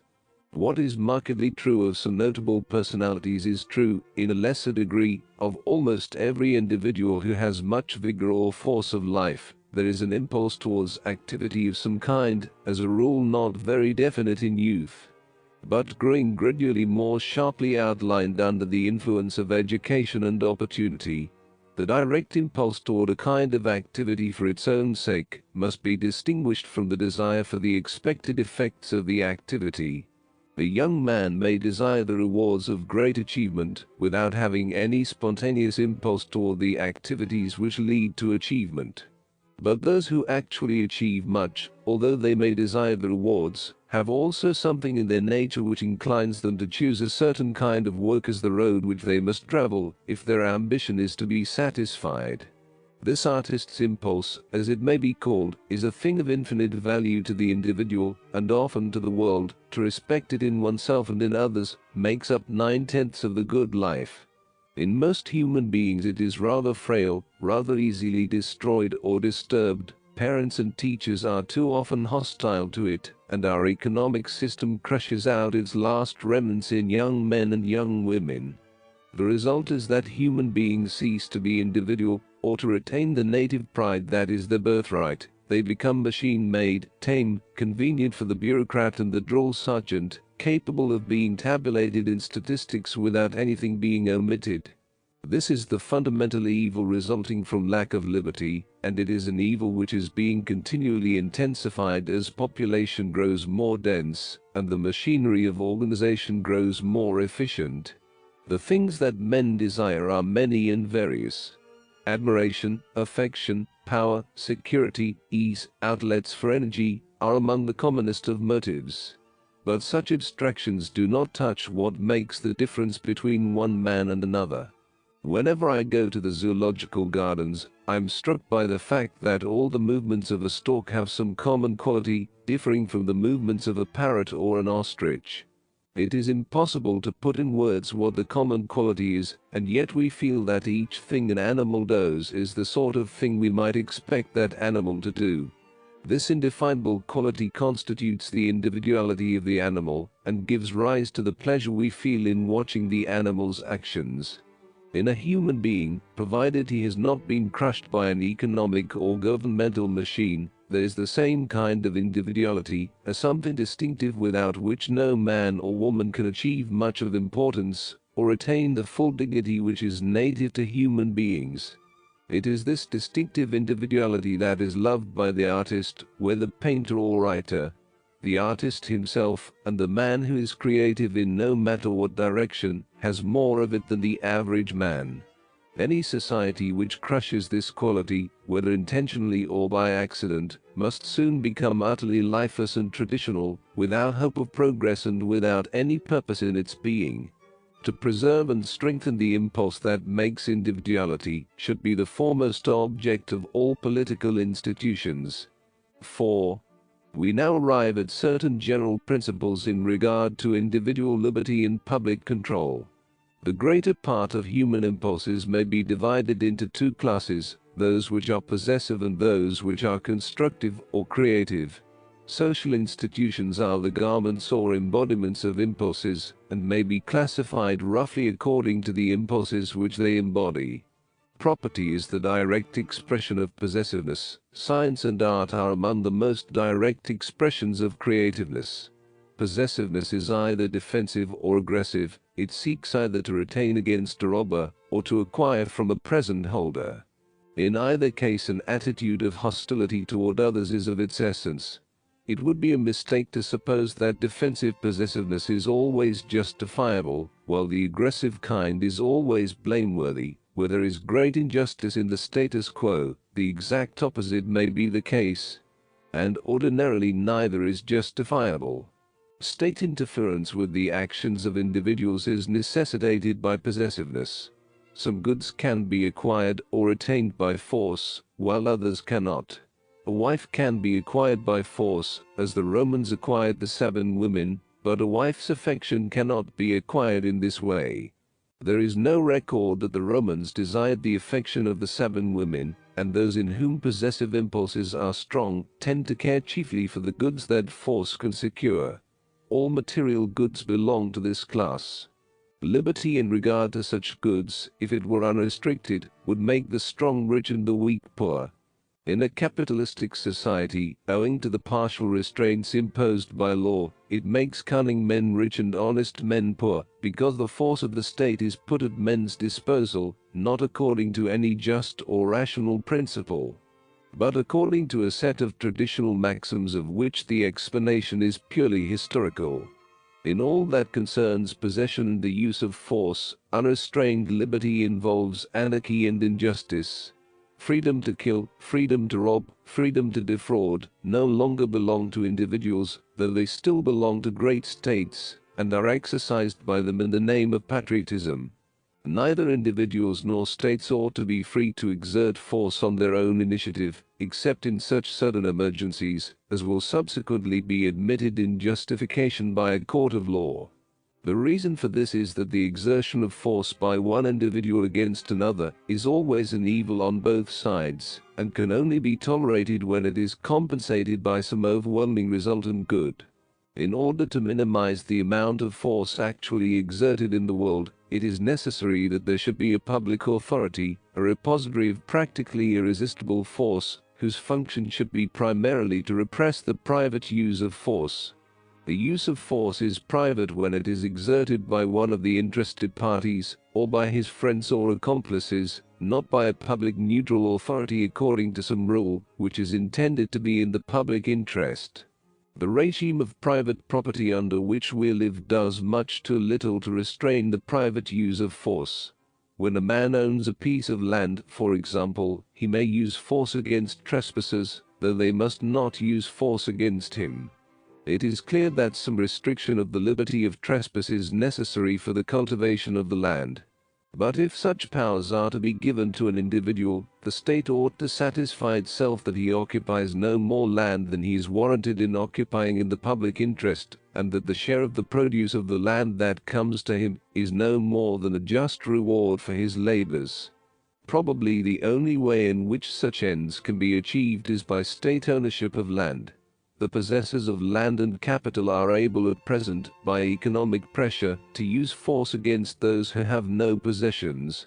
This force is sanctioned by law, while force exercised by the poor against the rich is illegal. Such a state of things is unjust, and does not diminish the use of private force, as much as it might be diminished. The whole role of the possessive impulses, and of the use of force to which they give rise, stands in need of control by a public neutral authority, in the interests of liberty, no less than of justice. Within a nation, this public authority will naturally be the state. In relations between nations, if the present anarchy is to cease, it will have to be some international parliament. But the motive underlying the public control of men's possessive impulses should always be the increase of liberty, both by the prevention of private tyranny and by the liberation of creative impulses. If public control is not to do more harm than good, it must be so exercised as to leave the utmost freedom of private initiative in all those ways that do not involve the private use of force. In this respect, all governments have always failed egregiously, and there is no evidence that they are improving. The creative impulses, unlike those that are possessive, are directed to ends in which one man's gain is not another man's loss. The man who makes a scientific discovery or writes a poem is enriching others at the same time as himself. Any increase in knowledge or goodwill is a gain to all who are affected by it, not only to the actual possessor. Those who feel the joy of life are a happiness to others as well as to themselves. Force cannot create such things, though it can destroy them. No principle of distributive justice applies to them, since the gain of each is the gain of all.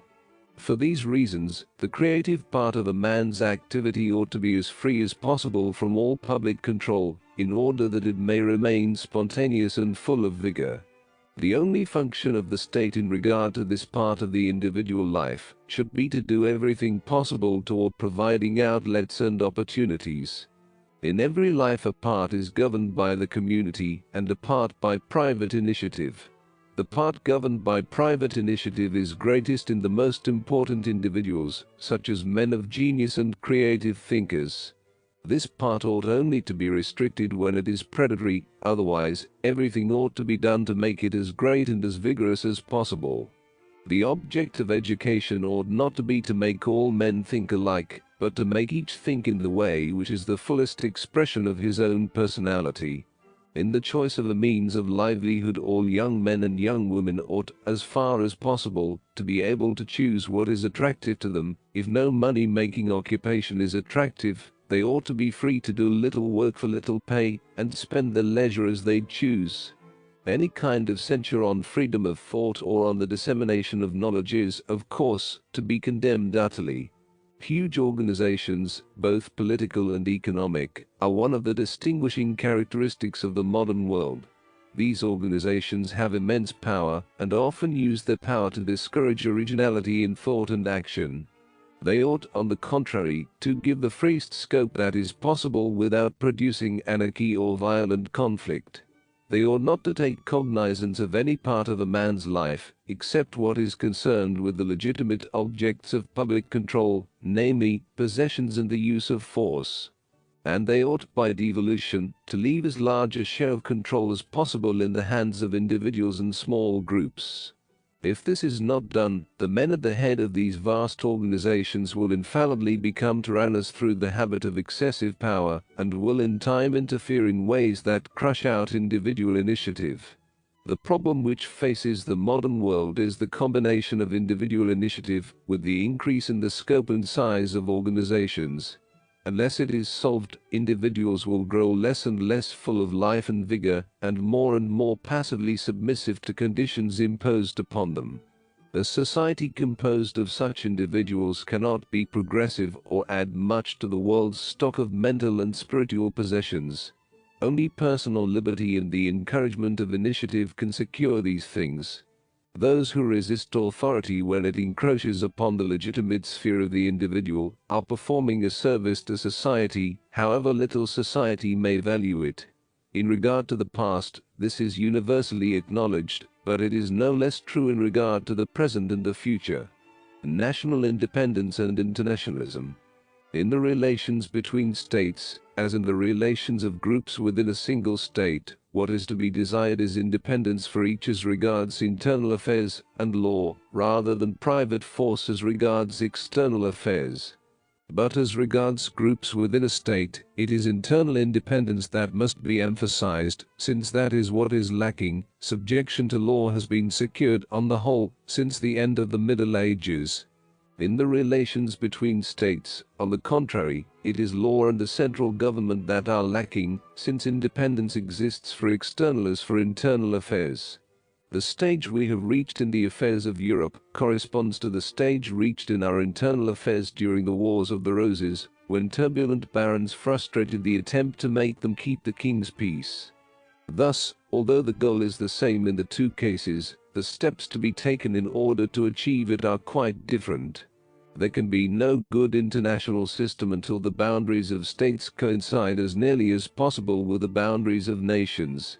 But it is not easy to say what we mean by a nation. Are the Irish a nation?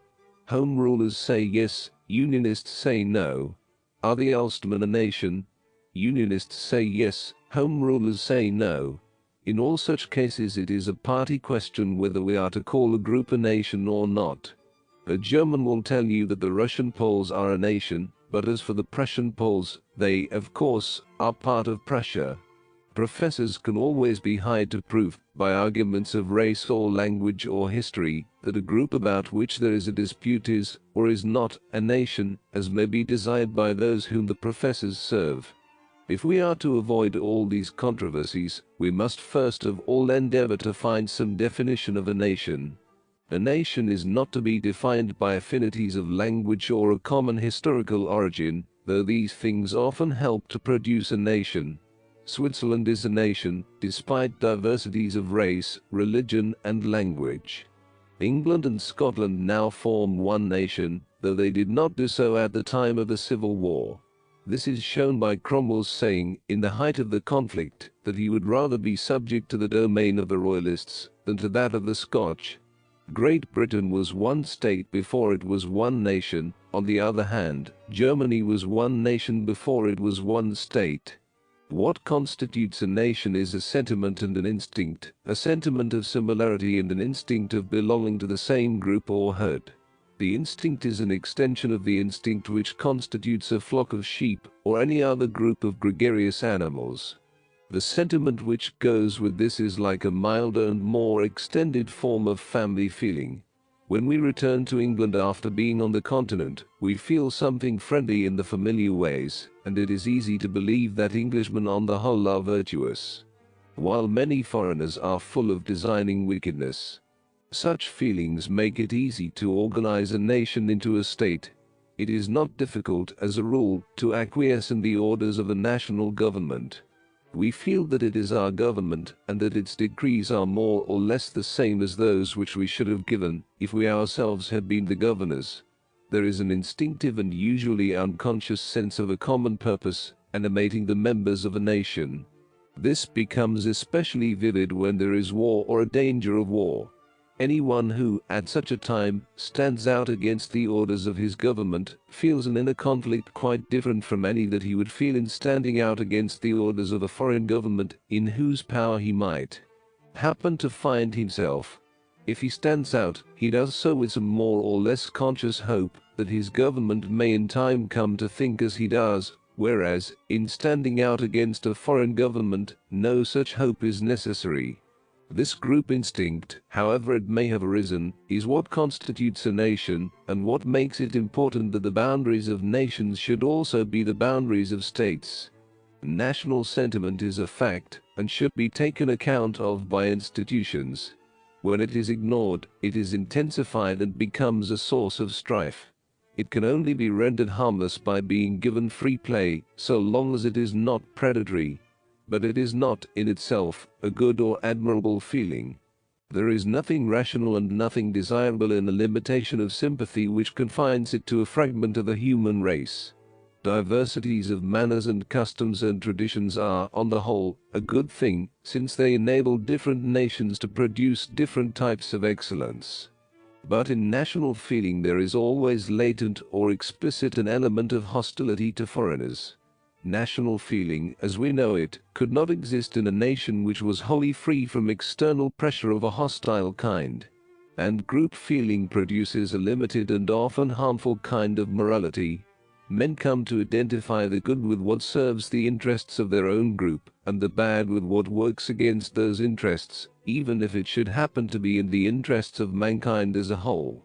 This group morality is very much in evidence during war, and is taken for granted in men's ordinary thought. Although almost all Englishmen consider the defeat of Germany desirable for the good of the world, yet nevertheless most of them honor a German for fighting for his country, because it has not occurred to them that his actions ought to be guided by a morality higher than that of the group. A man does right, as a rule, to have his thoughts more occupied with the interests of his own nation than with those of others, because his actions are more likely to affect his own nation. But in time of war, and in all matters which are of equal concern to other nations and to his own, a man ought to take account of the universal welfare, and not allow his survey to be limited by the interest, or supposed interest, of his own group or nation. So long as national feeling exists, it is very important that each nation should be self-governing as regards its internal affairs.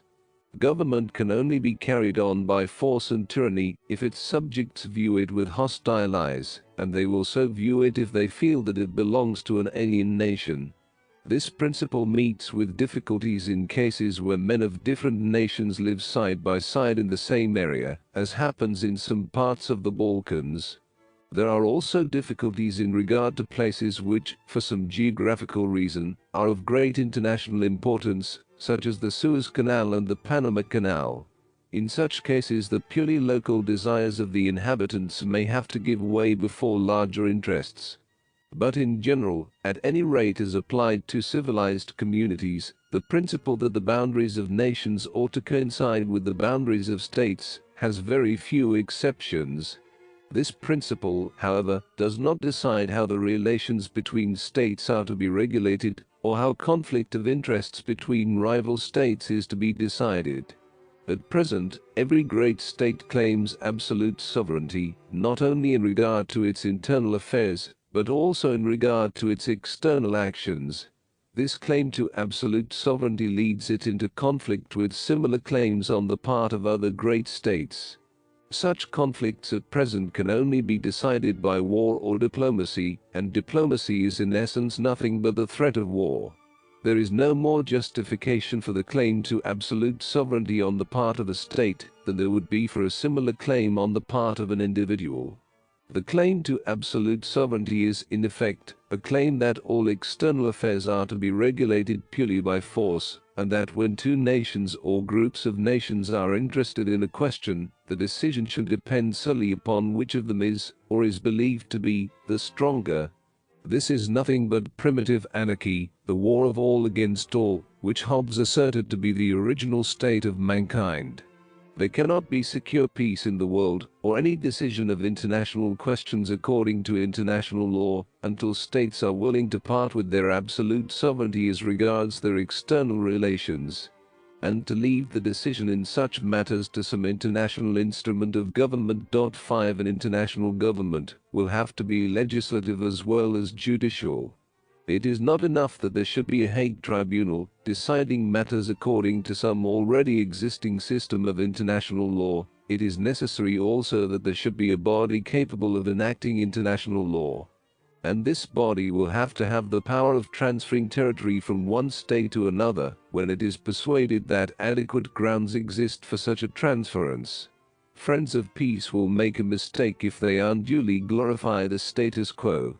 Some nations grow, while others dwindle. The population of an area may change its character by emigration and immigration. There is no good reason why states should resent changes in their boundaries under such conditions, and if no international authority has power to make changes of this kind, the temptations to war will sometimes become irresistible. The international authority ought to possess an army and navy, and these ought to be the only army and navy in existence. The only legitimate use of force is to diminish the total amount of force exercised in the world. So long as men are free to indulge their predatory instincts, some men or groups of men will take advantage of this freedom for oppression and robbery. Just as the police are necessary to prevent the use of force by private citizens, so an international police will be necessary to prevent the lawless use of force by separate states. But I think it is reasonable to hope that if ever an international government, possessed of the only army and navy in the world, came into existence, the need of force to enact obedience to its decisions would be very temporary. In a short time the benefits resulting from the substitution of law for anarchy would become so obvious that the international government would acquire an unquestioned authority, and no state would dream of rebelling against its decisions. As soon as this stage had been reached, the international army and navy would become unnecessary. We have still a very long road to travel before we arrive at the establishment of an international authority, but it is not very difficult to foresee the steps by which this result will be gradually reached. There is likely to be a continual increase in the practice of submitting disputes to arbitration, and in the realization that the supposed conflicts of interest between different states are mainly illusory. Even where there is a real conflict of interest, it must in time become obvious that neither of the states concerned would suffer as much by giving way as by fighting. With the progress of inventions, war, when it does occur, is bound to become increasingly destructive. The civilized races of the world are faced with the alternative of cooperation or mutual destruction. The present war is making this alternative daily more evident. And it is difficult to believe that, when the enmities which it has generated have had time to cool, civilized men will deliberately choose to destroy civilization, rather than acquiesce in the abolition of war. The matters in which the interests of nations are supposed to clash are mainly three: tariffs, which are a delusion; the exploitation of inferior races, which is a crime; pride of power and dominion, which is a schoolboy folly. The economic argument against tariffs is familiar, and I shall not repeat it. The only reason why it fails to carry conviction is the enmity between nations.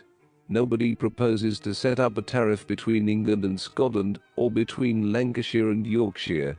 Yet the arguments by which tariffs between nations are supported might be used just as well to defend tariffs between counties. Universal free trade would indubitably be of economic benefit to mankind, and would be adopted tomorrow if it were not for the hatred and suspicion which nations feel one toward another. From the point of view of preserving the peace of the world, free trade between the different civilized states is not so important as the open door in their dependencies. The desire for exclusive markets is one of the most potent causes of war.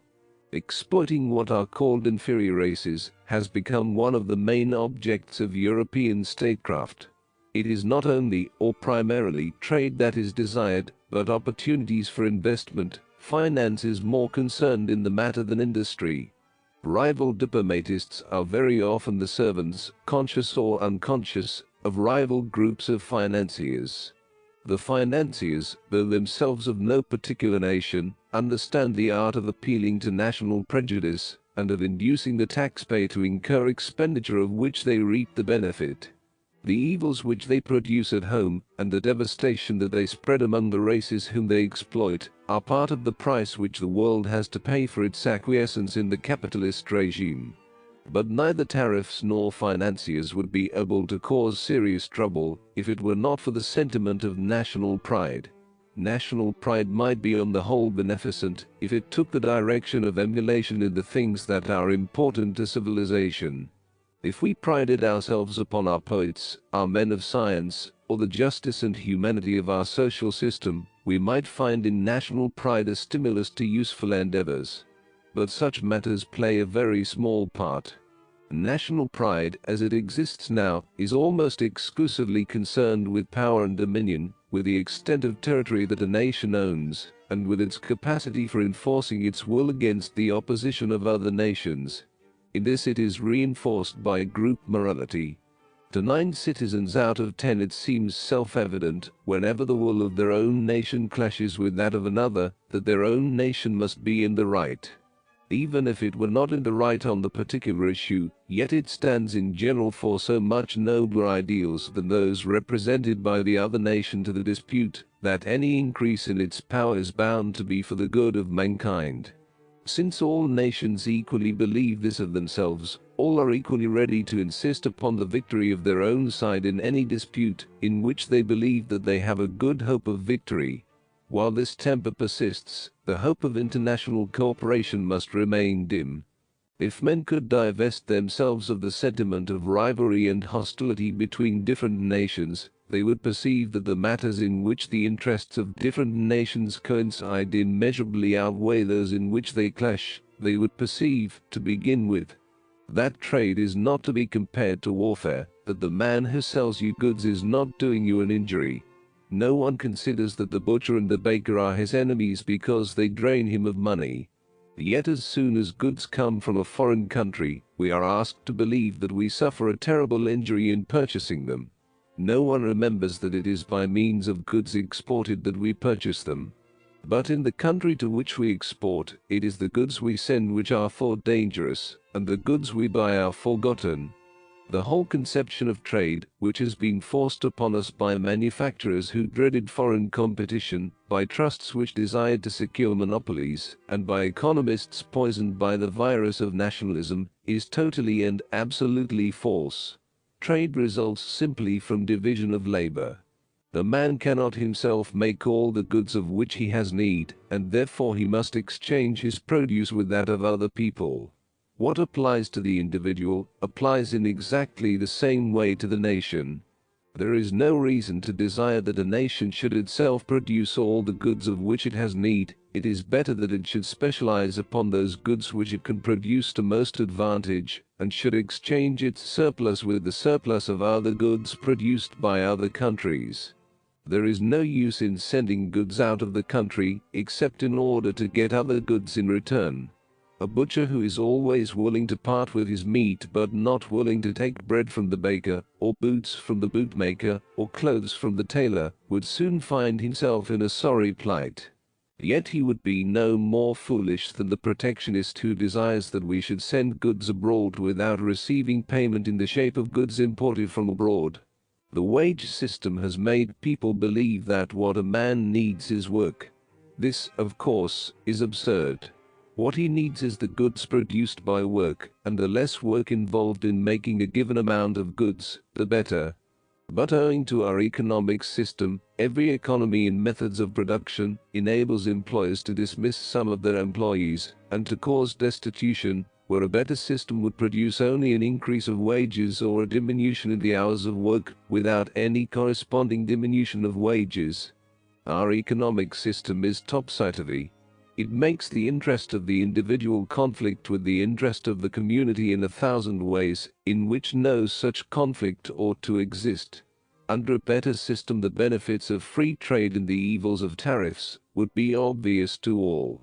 Apart from trade, the interests of nations coincide in all that makes what we call civilization.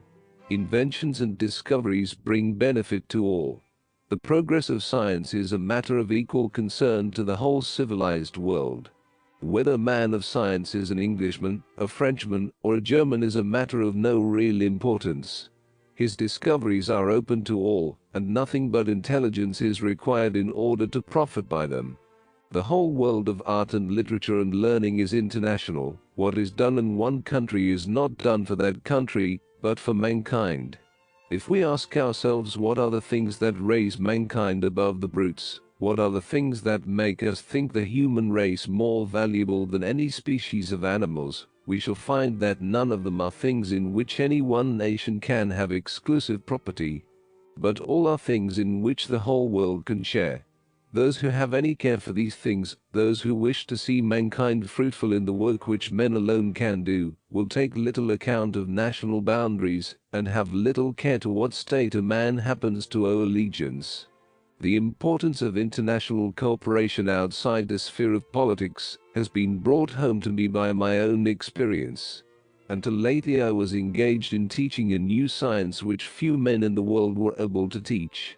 My own work in this science was based chiefly upon the work of a German and an Italian. My pupils came from all over the civilized world: France, Germany, Austria, Russia, Greece, Japan, China, India, and America. None of us was conscious of any sense of national divisions. We felt ourselves an outpost of civilization, building a new road into the virgin forest of the unknown. All cooperated in the common task, and in the interest of such a work, the political enmities of nations seemed trivial, temporary, and futile. But it is not only in the somewhat rarefied atmosphere of abstruse science that international cooperation is vital to the progress of civilization. All our economic problems, all the questions of securing the rights of labor, all the hopes of freedom at home and humanity abroad, rest upon the creation of international goodwill. So long as hatred, suspicion, and fear dominate the feelings of men toward each other, so long we cannot hope to escape from the tyranny of violence and brute force. Men must learn to be conscious of the common interests of mankind in which all are at one, rather than of those supposed interests in which the nations are divided. It is not necessary, or even desirable, to obliterate the differences of manners and custom and tradition between different nations. These differences enable each nation to make its own distinctive contribution to the sum total of the world's civilization. What is to be desired is not cosmopolitanism, not the absence of all national characteristics that one associates with couriers, wagon-lit attendants, and others, who have had everything distinctive obliterated by multiple and trivial contacts with men of every civilized country. Such cosmopolitanism is the result of loss, not gain. The international spirit which we should wish to see produced will be something added to love of country, not something taken away. Just as patriotism does not prevent a man from feeling family affection, so the international spirit ought not to prevent a man from feeling affection for his own country. But it will somewhat alter the character of that affection. The things which he will desire for his own country will no longer be things which can only be acquired at the expense of others, but rather those things in which the excellence of any one country is to the advantage of all the world. He will wish his own country to be great in the arts of peace, to be eminent in thought and science, to be magnanimous and just and generous.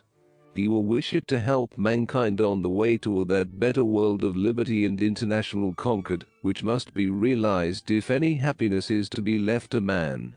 He will not desire for his country the passing triumphs of a narrow possessiveness, but rather the enduring triumph of having helped to embody in human affairs something of that spirit of brotherhood which Christ taught, and which the Christian churches have forgotten.